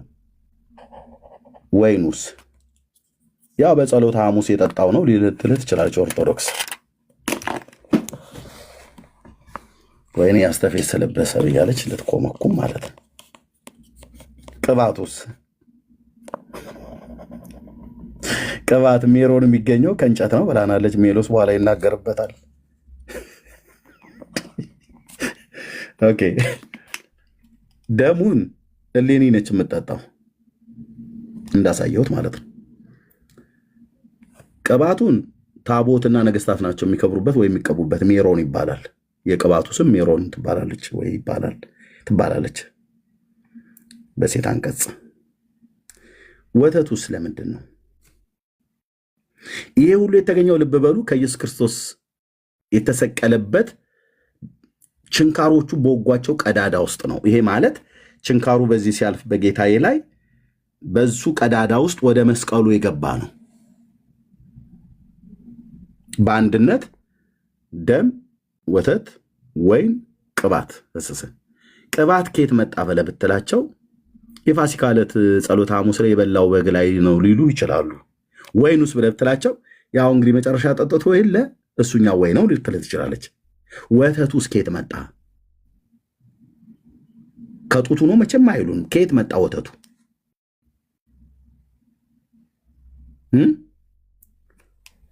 መጽሐፍ ቅዱሳችን ጌታችን መድኃኒታችን ኢየሱስ ክርስቶስ በመስቀል ላይ በተሰቀለበት ጊዜ በዮሐንስ ወንጌል መጽሐፍ ምዕራፍ 19 ቁጥር 24 ላይ አካሉ በጦር ሲወጋ ምን ወጣ ይላል። ዮሐንስ ምን አልኩኝ? 19:24 አብረን እናየዋለን ወንጌሉን ማለት ነው። ሰለቸን እኮ ወንድም አለም። 19:34 ላይ ሶሪ 24 አልኩት። 19:34 ላይ ነገር ግን ከጭፍሮች አንዱ ከወታደሮቹ ማለት ነው ከጌታ መስቀል አጠገብ የነበሩ ወታደሮች ሮማውያኑ ከጭፍሮቹ አንዱ ጎኑን በጦር ወጋው። ማንን? ጌታችንን። ወዲያውም ደምና ውሃ ወጣ ይላል። ከኢየሱስ አካል ውስጥ ምንድነው የፈሰሰው? ደምና ውሃ ነው። ልክ ነው።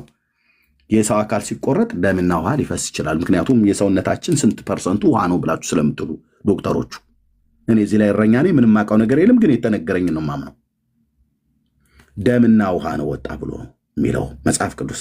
ኦርቶዶክስ ደግሞ የለም ቅባት ወጥቷል፣ ደም ወጥቷል፣ ወተት ወጥቷል፣ ወይን ወጥቷል ትላለች።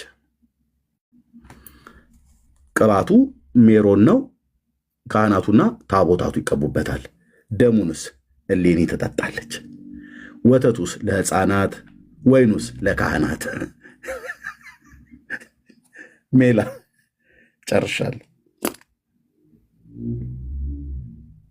የምጨምሩበት ካለ ጨምሩ፣ ካልሆነ ህዝቡን የምንበትነው ከሆነ ወደ የቤቱ ይሂድ። ጠላ ስትላለህ ሜላ አለ አለ ምኑን እጨምራለሁ ብለህ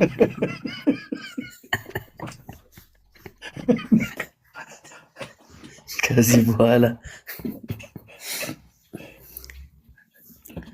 ወገኖች ባይሆን ዳጊ የሚጨምረው ነገር ሊኖር ይችላል። ዳጊ እንግዲህ ጨምሩም የምትቀንሱም ተሆነ ቀንሱት። እህቶችስ ተንቀሳቀሱ እንጂ እህትየዋለሽ ሴቶች ወተት ይወዳሉ ስለሚባል ማለት ነው።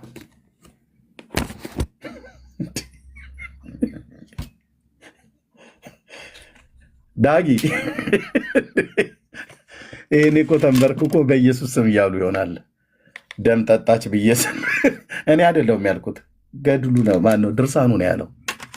ንግስት እሌኒ እንደ ጭራቅ የኢየሱስን ደም ከመስቀል ውስጥ አግኝታ ጠጣች። በዋንጫ አስቀምጣ የጠራች ኦርቶዶክስ ሊትራሊ ደሙን ማለት ነው። ያኔ የተሰቀለ ጊዜ 300 ዓመት ሙሉ መስቀሉ ቀዳዳ ውስጥ ነበረ።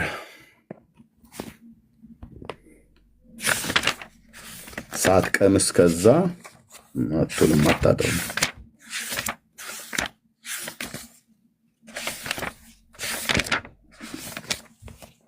አትናገሩም ካልሆነ ዘጋዋለሁ። ሲዘገንናለች ታጉ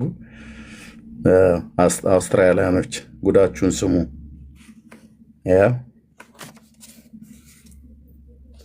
ንግስት እሌኒ ከመስቀሉ ከሚፈሰው ደም ንግስት እሌኒ በወርቅ ወጭት ተቀብላ በወርቅ ብርሌ ውስጥ አደረገችው። ጠጅ በብርሌ እንደሚጠጣ የጌታን ደም ከዛ ከመስቀሉ ቀዳዳ ከስቁረቱ ከችንካሩ ውስጥ አገኘችና ቀዳችው።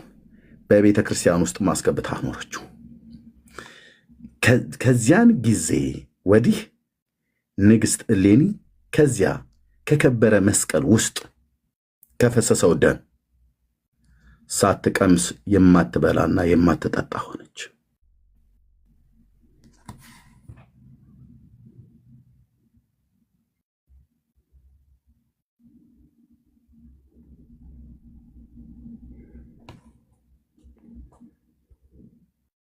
ህዝባችን በዚህ ነው የታሰረው። አየህ፣ ለዚህ ህዝብ ነው ወንጌል ለኦርቶዶክስ መስበክ አያስፈልግም ብለው የሚሉን ማለት ነው። ይሄ አዲሱ ጻድቅ ነው። ይሄ በፎቶ ላይ የምታዩት አዲሱ ጻድቅ ሰይጣን ማለት ነው። ማነው ፎቶን ያመጣው? ራሷ ኦርቶዶክስ ብቻ ያስቀመጠችው አዲሱ ጻድቅ ሰይጣን። ኦርቶዶክስ እምነትን የተቀበለው የተጠመቀው አዲሱ የኦርቶዶክስ ሰይጣን ኦርቶዶክስነትን የተቀበለ የተከተለ በአብ በወልድ መንፈስ ቅዱስ ስም ተጠምቆ ቅዱስ ቁርባን ቆርቦ የዳነ ድኖ ታቦት የተቀረጸለት ገዳም የተገደመለት ቀን ተሰይሞ እነ ብፁዕ አምላክ ታች አይቼዋለሁ። ብፁዬ እነ ብፁዕ አምላክ ችኳንታ ተከራይተው ከአዲስ አበባ ሰሜን ሸዋ ደነባ ወረዳ ድረስ ሄደው ከበረከቱ ተካፋይ የሚሆኑበት ማለት ነው። ቆንጂ አያምርም? አይኑ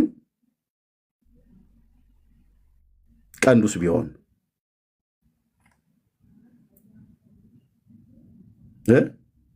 ክብደት የሚያነሳ ነው የሚመስለው። እጁን ያው ቂጡስ ላይ ያለው ጭራ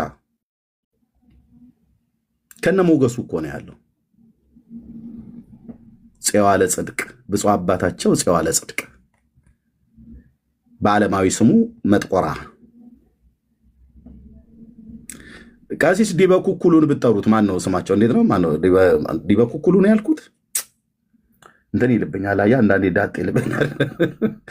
ዲበኩኩሉ ብትጠሩት እነሱ ካህናቱ ቢነግሩን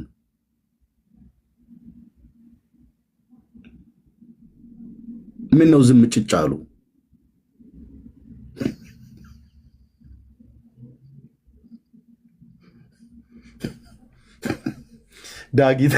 የዳጊ ትናንትና ምርመራ ነው ያሳቀኝ በጣም እምልህ። ሴትየዋን አስረግዞ አስወለዳት የተባለው ነገርየው አይታይም እንደ ጭራው። ሽንት መሽኛው ከፊት ለፊት የለም። ሴትየዋን ግን አስረገዘን ብለው ያሉ በጭራው አይደለም። ተገናኛት ብለው ሲሉ የግብረ ሥጋ ግንኙነት ነው፣ ፍትወት ነው። ታዲያ ማስረገዣው ለምን እንደ ጭራው ተንጠልጥሎ አይታይም? ራቁቱን ነው ያለው። የት ደበቁት? የት ነው የሰወሩት? ለዚህ እኮ መልክ ተደርሶለት ሰላም ለዝክረ ስምከ እየተባለ ነው። የት አለ ማስረገዣው ከነቃጭሉ ያለው ነገር? ምክንያቱም ኦርቶዶክስ አስረገዘ ብላናለች። እንግዲህ ወንድ ደግሞ ሲያስረግዝ ማስረገዣውን ያውቁታል። እህቶችም እኛም እናውቀዋለን። ግልጽ አይደለም? እንዲ አማርኛ የት ደረሰ? ያኛው ጉዳይ የት ደረሰ? ይማረን ወይስ የት ደረሰ? ይሄ የተወለደው ሰይጣን ቁመቱ 60 ክንድ ነው ብላናለች ኦርቶዶክስ። ጽፋ እኮ አልኩ ጽፋ ካህናቱ እያነበቡት ህዳር 29 ቀን ታቦት ቀርጻለት ሰላም ለአይንትከ እያለች ማለት ነው። አይኑን አይተዋል አይደል?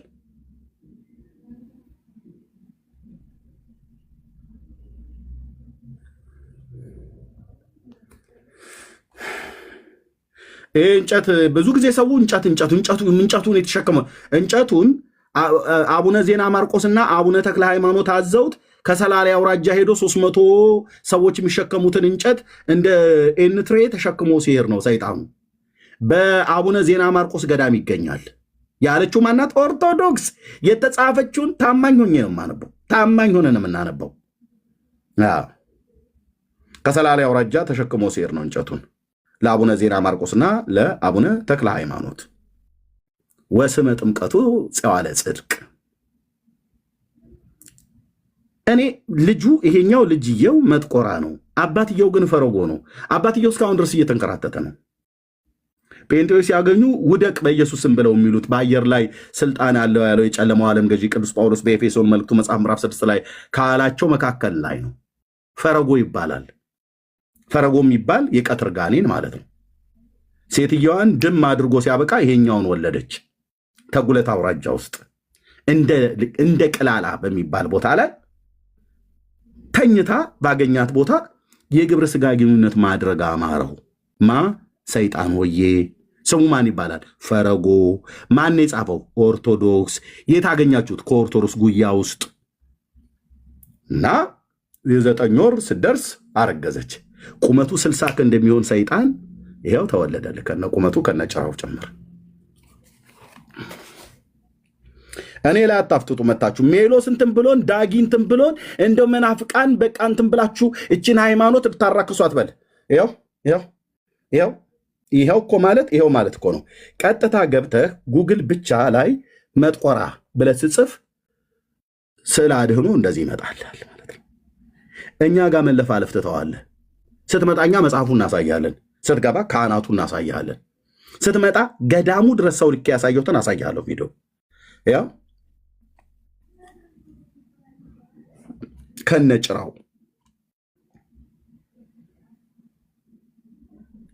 ሲጠመቅ ግን አይኑ እንደዚህ ሸውራራ ነገር ሆነ። እችኛይቱ ሸውራራ አይደለች፣ ሸውርር ያለች ነገር ናት አይደል? ይኸው ወንድም አለ። ይኸው መጥቆራ ብቻ ብለህ ስትጽፍ ይኸው ከነጭራው ጭምር ይሄ ጋኔን ሲጠመቅ አቡነ ተክለ ሃይማኖትና አቡነ ዜና ማርቆስ ከሰይጣን አርአያነት ወደ ሰው አርአያነት መለሱት ይላል። ሰይጣን ሆኖ ነው የተፈጠረው የተወለደው። ከዛስ ሲያጠምቁት ወደ ሰውነት ተቀየረ። የተጠመቀበትም ወንዝ አሳይተናል ትናንትና። ያጠመቁት አቡነ ዜና ማርቆስና አቡነ ተክለ ሃይማኖት ናቸው። ይሄ ስዕል አድህኖ በቤተ ክርስቲያኒት ውስጥ የሚገኝ ነው። ይሄው አቡነ ተክለ ሃይማኖትና አቡነ ዜና ማርቆስ ሲያጠምቁት እዚህ ጋር የነበረው እንደ ቁራ ጥቁር የሆነው ቆዳው በተጠመቀ ሰዓት ላይ ወደ ቀይነት ተቀየረ ይላል። እንዴ ምን ነው ስዕላቱ ሁሉ ጭምር ነጭ በነጭ ያረጋችኋቸው፣ ጠቆር እያረጋችሁ ጠየም እያረጋችኋቸው ሳሉ እየተባለ አይደል እንዴ?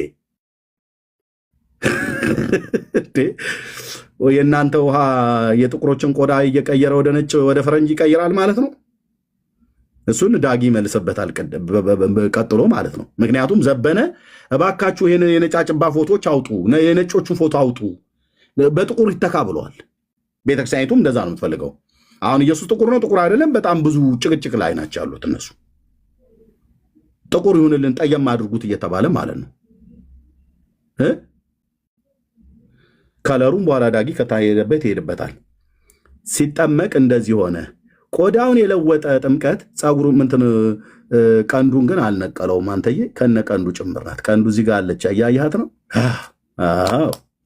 በሚስጥር አይደለም ያየሁት። ይኸው ቀንዱ አልወለቀም። ውሃው የቆዳን ከለር ይቀይራል፣ ቀንድን ግን አይነቅልም። ጭራውስ ቢሆን ስለተቀመጠ እዚህ ጋር አላየኑም እንጂ ዳጊ ጅራቱን የሆነ እንደገረዙት ምናልባት እሱ ነው የሚታየኝ። አይ ገረዙት ብለውናል፣ ግን አይታየኝ ነው ነገር። የተገረዘውማ ሙሉ በሙሉ እዚህ ጋር የመድምደው ያጠፉታል እንጂ ያን መውለጃውን ብለው ያሉን ማለት ነው። ወይ እንዳላነሱት ማለት ነው። ሙሉ በሙሉ ግንዱ ሳይሆን አይደለም ግንዱ ሳይሆን አይቀርም የቆረጡት። ሽንት መሽኛው እንዳለ በሙሉ የለም፣ ልሙጥ ነው ያደረጉት። ከዚህ ጋር የበቀለ ነገር አለ፣ እዚህ ጋር ግን አስወለደበት ብለው ያሉን ነገር የለም። ይሄ የት ነው የሚገኘው? በኢትዮጵያ ኦርቶዶክስ ተዋሕዶ ቤተክርስቲያን ሰላም ለኩልክሙ እየተባለ ማለት ነው።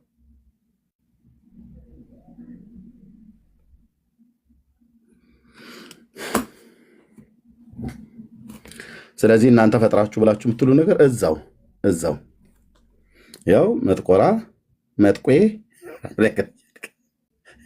በረከታቸው ይደርብህና ያለው ያው አቡነ ዜና ማርቆስና አቡነ ተክለ ሃይማኖት እንደዚህ ነበር ይሄድ የነበረው። ይሄ መጥቆራ የሚባለው ሲያማትቡበት እንደዚህ ከማማበተው በፊት ከነጭራው እንደዚህ በአየር ላይ ነበር የሚበራው። ያው አቡነ ተክለ ሃይማኖትና አቡነ ዜና ማርቆስ ሲያማትቡበት እንደዚህ ነው። በብሊች ነው ወይ ያሉ ነው፣ ከስር በበረኪና ነው ወይ ያጠመቁት? ኧረ ተው ከባንዴ እንዲቀጥቁር ወደ ቀይ ዋው! ይኸው መጽሐፉ ላይ እንደዚህ ነው የሚናገረው። በአየር ላይ የሄደ ክፉ ስራውን በመስራት ሲያስቸግራቸው አባታችን አቡነ ዜና ማርቆስና አቡነ ተክለ ሃይማኖት በኪደተ እግራቸው የኢትዮጵያን ምድር ይዘው እየዞሩ ሲቀድሷት አገኙዋት። ባገኙት ሰዓት ላይ ያ እንደ አባቱ እንደ ግብረ አባቱ እንደ ፈረጎ የነበረው መጥቆራ የሚባል የአየር ላይ ጋኔን በአየር ላይ ሲሄድ አማተቡበትና ያዙት። ከአየር ላይ ከዚህ ዱብ አድርጉት ማለት ነው ሲያማተቡበት። ከዛስ ያዙትና አጠመቁት። በተለይ ተክለ ሃይማኖት የሚባለው ሰይጣንን በጣም ነው የሚወደው። ከሰይጣን ጋር በጣም የተቀራረበ ነገር አለው ተክለ ሃይማኖት። ለሁለተኛ ጊዜ ነው እዚህ ያዘው ይላል። እዛኛውም ላይ ተክለ ሃይማኖት ግን አያምኑም ማለት እኮ ነው። ያመኑት ይኸውልህ አጋንንትን ያስወጣሉ፣ ያላመኑት ደግሞ አጋንንትን ወደ ቤተክርስቲያን ያስገባሉ ማለት ነው። ገባ? አስወጡ የሚለው ለሐዋርያት የተሰጠ ነው። ስለዚህ ያመኑት ናቸው የሚያስወጡት። እኚህ ሰውዬ ደግሞ አስገቡ። ስለዚህ ያመኑት ሲያስገቡ፣ ያመኑት ሲያስወጡ፣ ያላመኑ ያስገቡ። ስለ አማኝ አይደለም ማለት ነው። ተክለ ሃይማኖት አማኝ ቢሆን ኖሮ ያስወጣል እንጂ አያስገባም። ደግሞ እኮ በፍቃድም ጭምር ነው። ከሰይጣን ጋር ወሬ ያወራል ተክለ ሃይማኖት ማለት ነው። በገድሉ ላይ ይኸው እዚህ ያለ ገድሉ ላይ አግኝቶ በዛ በባህር ዳር አካባቢ ተቀምጦ በነበረበት ሰዓት ይኸው ገድሉ እዚህ ቤት ውሸት የሚባል ያለ መረጃ የአባቶቼ አምላክ ምስክር ይሁን ወፍ የለም። የምናወራው በመረጃ ነው። ደህና አደሩ እንዳትወጪ ሶዞዬ። የምን ደህና አደሩ? አብረን ምኑን አደር ነው እንዴ? ታለም አሜሪካ እንደመሻ ቃለው ደህና አደሩ የሚባል ነገር የለም። ኦኬ ልብ በሉ። እዚህ ተክለ ሃይማኖት አግኝቶት በባህር ዳር ባህረ አልቅም የተባለውን ሰይጣን ሲያማትቡበት እጹ ወደቀ ይላል። ከዛ ፍዝዝ ብሎ ቀረ ሰይጣን። ሲቀር ያዙት አቡነ ተክለ ሃይማኖት። ከዛ ምን አሉት? ከኔ ጋር ትመጣለህ ወይስ ወደ ወገኖች መመለስ ትፈልጋለህ ብለው ሲሉት፣ አይ በማማተብ ስልጣኔን ሽረሃዋልና ከዚህ በኋላ ወደ ወገኖቼ መመለስ አይሆንልኝም፣ ስለዚህ ከአንተ ጋር አመጣለሁ ብሎ አለው። አቡነ ተክለ ሃይማኖትን ተከትሎ ሰይጣኑ ባህረ አልቅም የሚባለው ሰይጣን ወደ ኦርቶዶክስ ተዋሕዶ ቤተክርስቲያን እምነት ተቀላቀለ። ከዛ አጠመቀውና ገዝሮት ማለት ነው አጥምቆት ስሙን ክርስቶስ ሐረዮ ብሎ አለው። ክርስቶስ የመረጠው ሰይጣን ማለት ነው። ከዚያስ ይሄ ሰይጣን ሰው ሆኖ ተቀይሮ መንኩሶ ደብረ አሰቦት ሐረር መስመር መሄጃ መንገድ ላይ ያለው ገዳም እስከ ሞተበት ቀን ድረስ በብህቱና በዚያ በገዳምነት በምናኔ ኖረ። ይሄኛው ከዛኛው ሰይጣን ይሄኛው በሰይጣን ይበልጣል። ያኛው በምንኩስና ነው የኖረው ደብር ውስጥ ማለት ነው፣ ደብረ አሰቦት የሚባለው። ይሄኛውን ግን ካማተቡበት በኋላ አጠመቁት። 60 ክንድ ነበረ ቁመቱ፣ አይ ቲንክ 40 ክንድ ወይ 60 ክንድ። ከዛ ሽሪን ካደረገና በሰው ቁመት ልክ አደረጉት። በሰው ቁመት ልክ ብቻ አይደለም፣ እንደዚህ ጥቁር ሆኖ የተወለደውን ሰይጣን አርያውን ሲያጠምቁት ከሰይጣንነት ወደ ሰውነት መለሱት ይላል ቃል በቃል። የምን መሸፋፈን ነው? ሰው ነበረ፣ ከዛ ሰውነቱ ቆዳውን የቀየሩት ነው። ቆዳውን ብቻ አይደለም የቀየሩት፣ ከአርያ አጋንንት ወደ አርያ ሰው ቀየሩት ነው ብሎ የሚሉት። አታምታቱም ስልህ አታምታቱም። ይህንን ህዝብ ይዛችሁት ሲኦል አትገቡም። መንገዳችሁ ላይ እንቆማለን። በበለዓም አህያ ፊት እንደቆመ በበለዓም ፊት እንደቆመው መልአክ ነውራችሁን አደባባይ ላይ እንደዚህ እየገለጥን ትውልዱ ማምለጥ አለበት። ከዚያ አጠመቁት። የተጠመቀበት ወንዝ አለ። ትናንት አሳይቻለሁ፣ ከፈለኩም አሁን አሳያለሁ። ከዛ በብህቱና ኖረ። ከዛስ በቅድስና ሞተ። ሲሞት ኦርቶዶክስ ታቦት ቀረጸችለት። ሲጠመቅ ክርስትና ስሙ ወልደ ገብርኤል አላሉትም፣ ጽዋለ ጽድቅ ያሉት። ተክለ ማርያምን ብለው አልጠሩትም፣ ጽዋለ ጽድቅ ብለው ጠሩት። ዓለማዊ ስሙ መጥቆራ፣ ክርስትና ስሙ ጽዋለ ጽድቅ ዘተዋህዶ አንበሳ።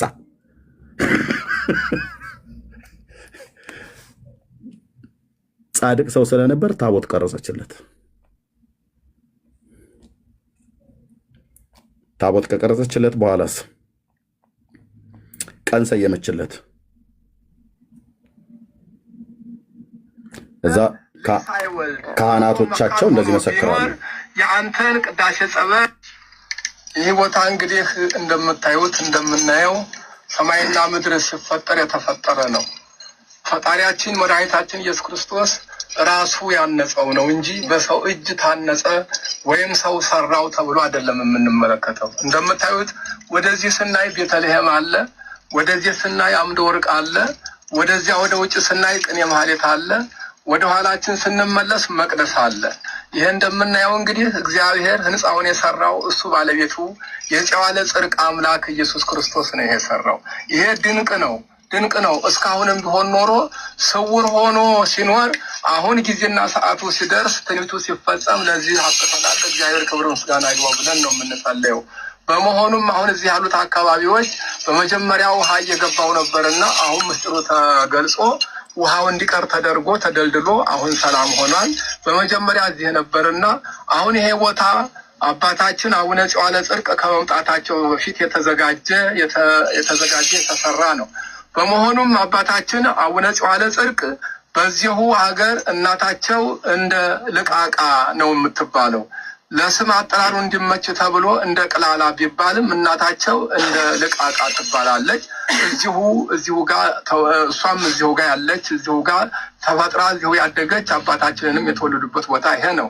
ከጥቂት ቀን በኋላ በገብረ ተአምር በአቡነ ዜና ማርቆስና በአቡነ ተክለ ሃይማኖት አማካይነት የመጀመሪያ ግብር አፈጣጠራቸው የተለየ በመሆኑ ከዚያ የሰው መልክ ያልያዘ እስከሆነ ድረስ በፈጣሪ ዘንድ በአባታችን በአቡነ ይሰመርበት ሲፈጠሩ የሰው መልክ ያልያዙ ነበሩ።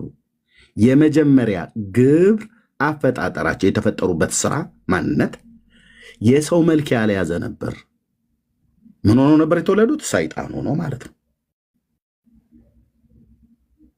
የመጀመሪያ ግብር አፈጣጠራቸው ስሙ በዚሁ ሀገር እናታቸው እንደ ልቃቃ ነው የምትባለው።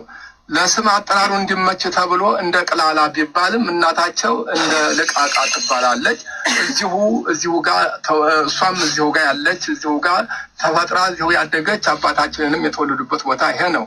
ከጥቂት ቀን በኋላ በገብረ ተአምር በአቡነ ዜና ማርቆስና በአቡነ ተክለ ሃይማኖት አማካይነት የመጀመሪያ ግብር አፈጣጠራቸው የተለየ በመሆኑ ከዚያ የሰው መልክ ያልያዘ እስከሆነ ድረስ በፈጣሪ ዘንድ በአባታችን በአቡነ ዜና ማርቆስና በአቡነ ተክለ ሃይማኖት ኃይል በሰው ዘንድ ሆኖ ተጠምቀው ሲያገለግሉ ኖረው እንደገና ምንኩስናን ተቀብለው ከተቀበሉ በስተኋላ ብቃት አግኝተው ወደዚህ አቡነ ዜና ማርቆስና አቡነ ተክለ ሃይማኖት ከላይ ከኮምቦልቻ ቅዱስ ገብርኤል ቤተክርስቲያን አጠገብ ዝቅ ብሎ አፋፍ ላይ በሚገኘው ድንጋይ ላይ ተቀምጠው የተወለድክበት ያደግክበት የእናትህ ሀገር ይሄ ነውና ውረድ ተብለው እንዳመለከቷቸው ወይም እንደሸኟቸው ገድሉ ይናገራል። በመሆኑም አባታችን እዚህ ከተወሰነ ጊዜ በዚህ ተሰውረው ሲጸልዩ አምላካቸውን ሲያመሰግኑ ስለ ራሳቸውም ስለ ሀገራቸውም ኑረዋል። ከዚያ በስተኋላ ሰው መሆን ዕዳ ነውና እረፍታቸው ከደረሰ በስተኋላ ጌታ ኢየሱስ ክርስቶስ ከሰማያ ሰማያት ወርዶ ከድንግል ከእናቱ ከድንግል ማርያም ጋራ በመሆን ነቢያትን፣ ሐዋርያትን፣ እልፍ አእላፋትን መላእክትን አስከትሎ ወደ አባታችን ወርዷል። ከወረደም በስተኋላ ሰይጣኑ ማለት ነው። ሰይጣኑ ከተወለደ በኋላ አደገ። ካደገ በኋላ በአቡነ ዜና ማርቆስና በአቡነ ተክለ ሃይማኖት ተጠመቀ።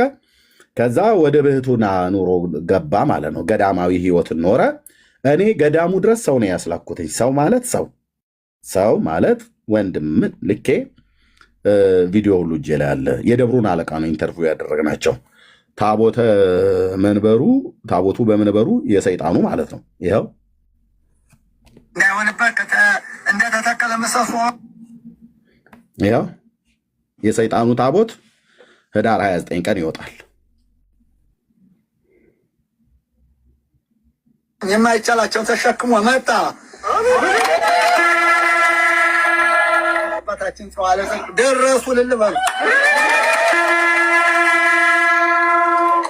ራደች ተንቀጠቀጠ። ገዳሙን በብርሃን ተመላች። ደስ ይበላችሁ።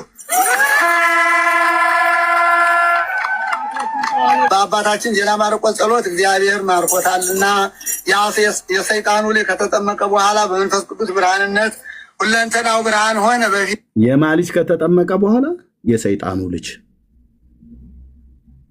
ኦርቶዶክስ የሰይጣን ልጅ ታጠምቃለች። የሰይጣን ልጅ ሰይጣን ሆኖ ነው የተወለደውና ሰይጣንን አጥምቃ ወደ ኦርቶዶክስ ክርስትና ታስገባለች።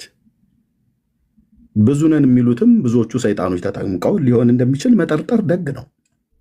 በቁጥር በስተናል ብለው ሲሉ ደግ ነው። አንዳንድ ጋኔኖች እየተጠመቁ ወደ ኦርቶዶክስ ኮንቨርት እያደረጉ ስለሆነ ማለት ነው። አይመስልህም? መጠርጠር ደግ ነው። ብዙ ጋኔኖች እየተጠመቁ እየገቡ ነው ስላሉን ማለት ነው። እንደ ቁራ ጥቁር የነበረው ሰውነቱ እንደ ቀይ ሰው ሆነ ያለልበሉ። ከዚህ በኋላ የአባታችን ዜና ማርቆስ ረድ ሆነና አባታችን ዜና ማርቆስም ወደ ገዳማቸው ወደ ደብረ ብስራት ይዘው ሲሄዱ በአንድነት ኖሩ። ጨዋለ ጥርቅም የሰዎች ልጅ ኤርሚ አሁን ከዚህ ህዝብ ጋር ነው ተቆጥሬ እኔም ኢትዮጵያዊ ሆንኩት እልል ይላል። አንተም እኮ ትላለህ። አንተም ጎንደር ላይ ሆነ እልል ትላለህ፣ ካልጋሪ ላይ ሆነ እልል ትላለህ። አለየለህም። አየህ፣ ሚናህን መለየት አቅቶህ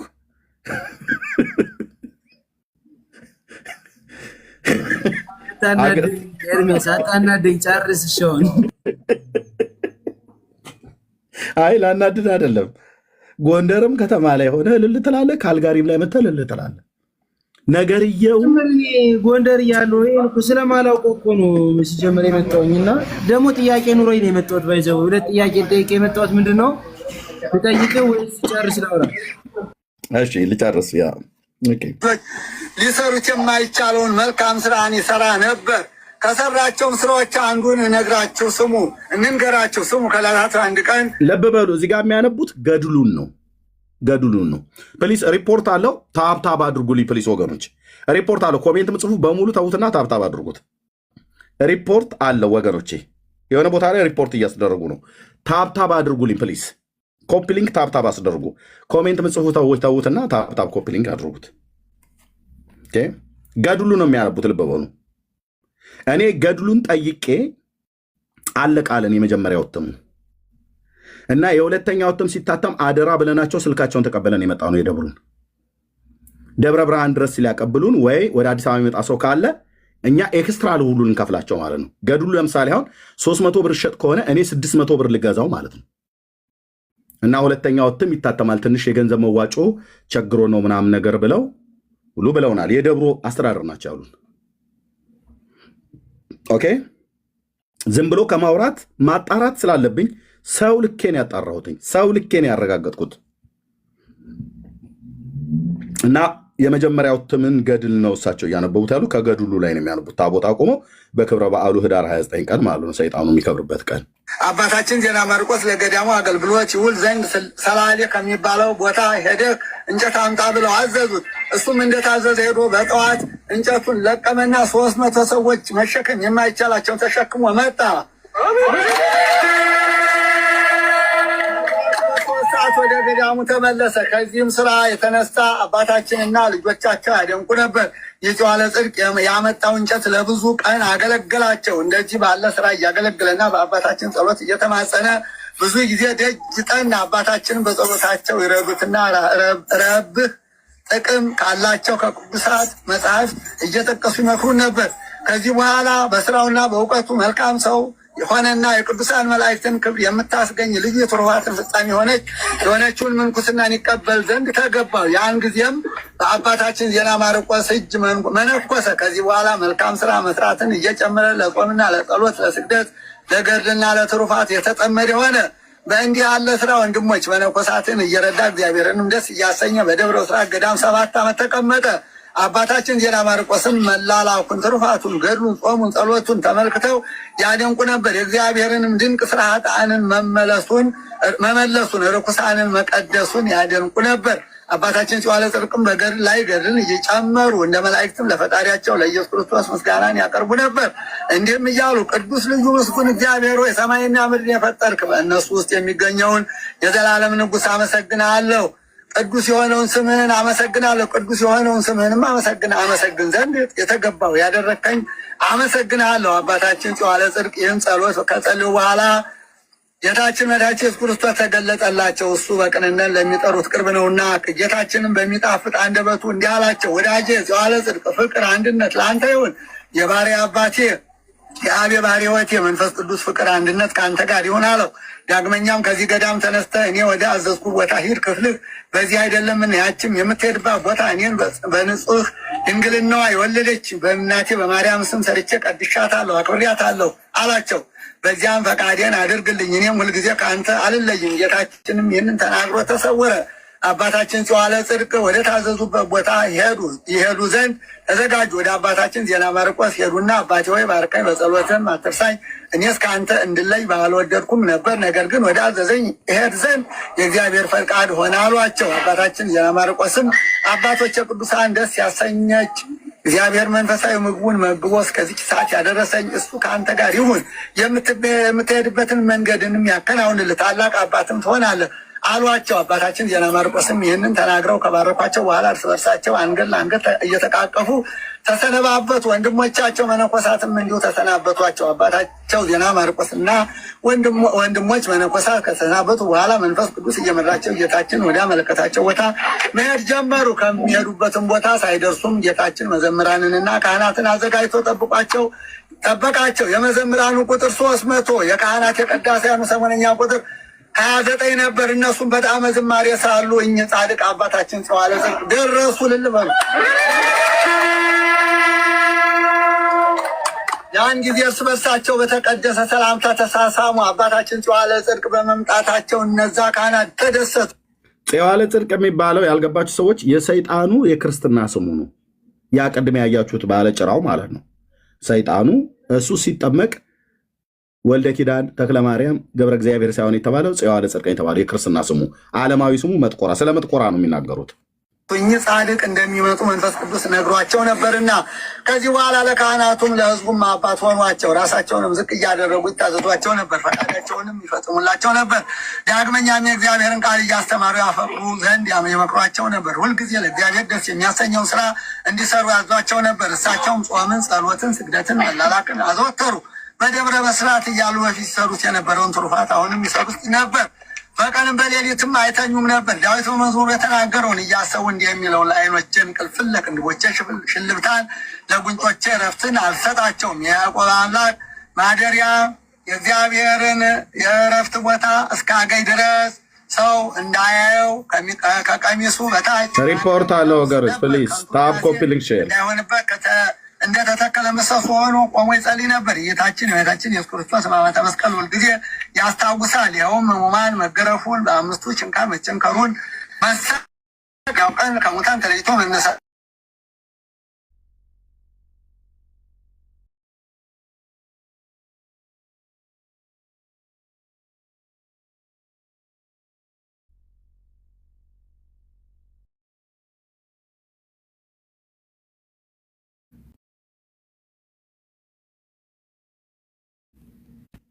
ወገኖች በጣም ሪፖርት አለ። ፕሊስ ወገኖች ፕሊስ ፕሊስ ፕሊስ ፕሊስ ሪፖርት አለ። ፕሊስ ወገኖች ውሃ ገመድ እስኪፈስ ድረስ እንዲህ እያለ ጌታ ኢየሱስ ክርስቶስ ሆይ ይህን ሁሉ መከራ ለእኔ ስትል ተቀበልክ እኮን። ነፍሱንም እንዲህ አላት እንዲህ ላል ነበር ጽኝ በርቺ ለኃጢአትሽም ስርየት አልቀሽ። በዚህ ምድር ሳለሽ ካላለቀስሽ በፈጣሪ ፊት ከጽድቅ ተራቁተሽ ስትቆሚ ምንን ትመስያለሽ?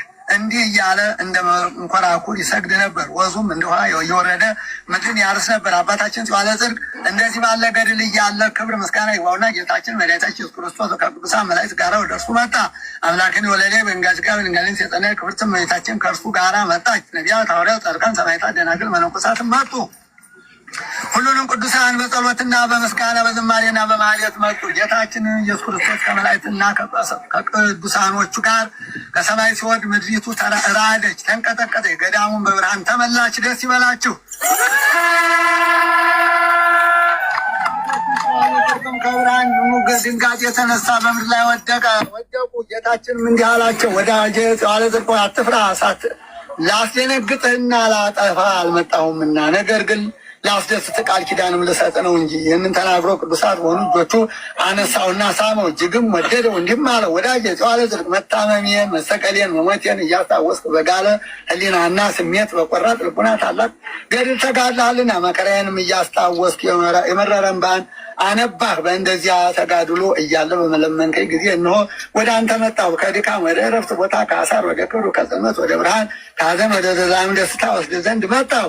አሁንም ደስ ይበለ ወዳጄ ዋለ ጽድቅ፣ አርበኛው ልጄ ዋለ ጽድቅ፣ ተጋዳይ ልጄ ዋለ ጽድቅ ሆይ እነሆ ደስታ ይገባል። አባታችን ዋለ ጽድቅም ይህንን ቃል በሰማ ጊዜ እንዲህ አለ፣ ጌታዬና አምላኬ ኢየሱስ ክርስቶስ ሆይ ይህን ሁሉ ጸጋና ክብር የሰጠኸኝ ስለ ተጋድሎና ስለ ጽድቅ አይደለም፣ ስለ ምሕረት ብዛትና ሰውን ስለ መውደድ ነው እንጂ። ነገር ግን አንዲ ልመና እለምንሃለሁ፣ ልመናዬን ተቀበለኝ አለው። ጌታችንም ወዳጄ የምትፈልገውንና ልቦና ያስበውን ሁሉ ፈጽምልሃለሁ። አባታችን ዋለ ጽድቅ መታሰቢያን ያደረገ ስሜን ጠርቶ ጸሎት የተማጸነ ወደ መቃብር ቦታ መጥቶ ተሳለመ።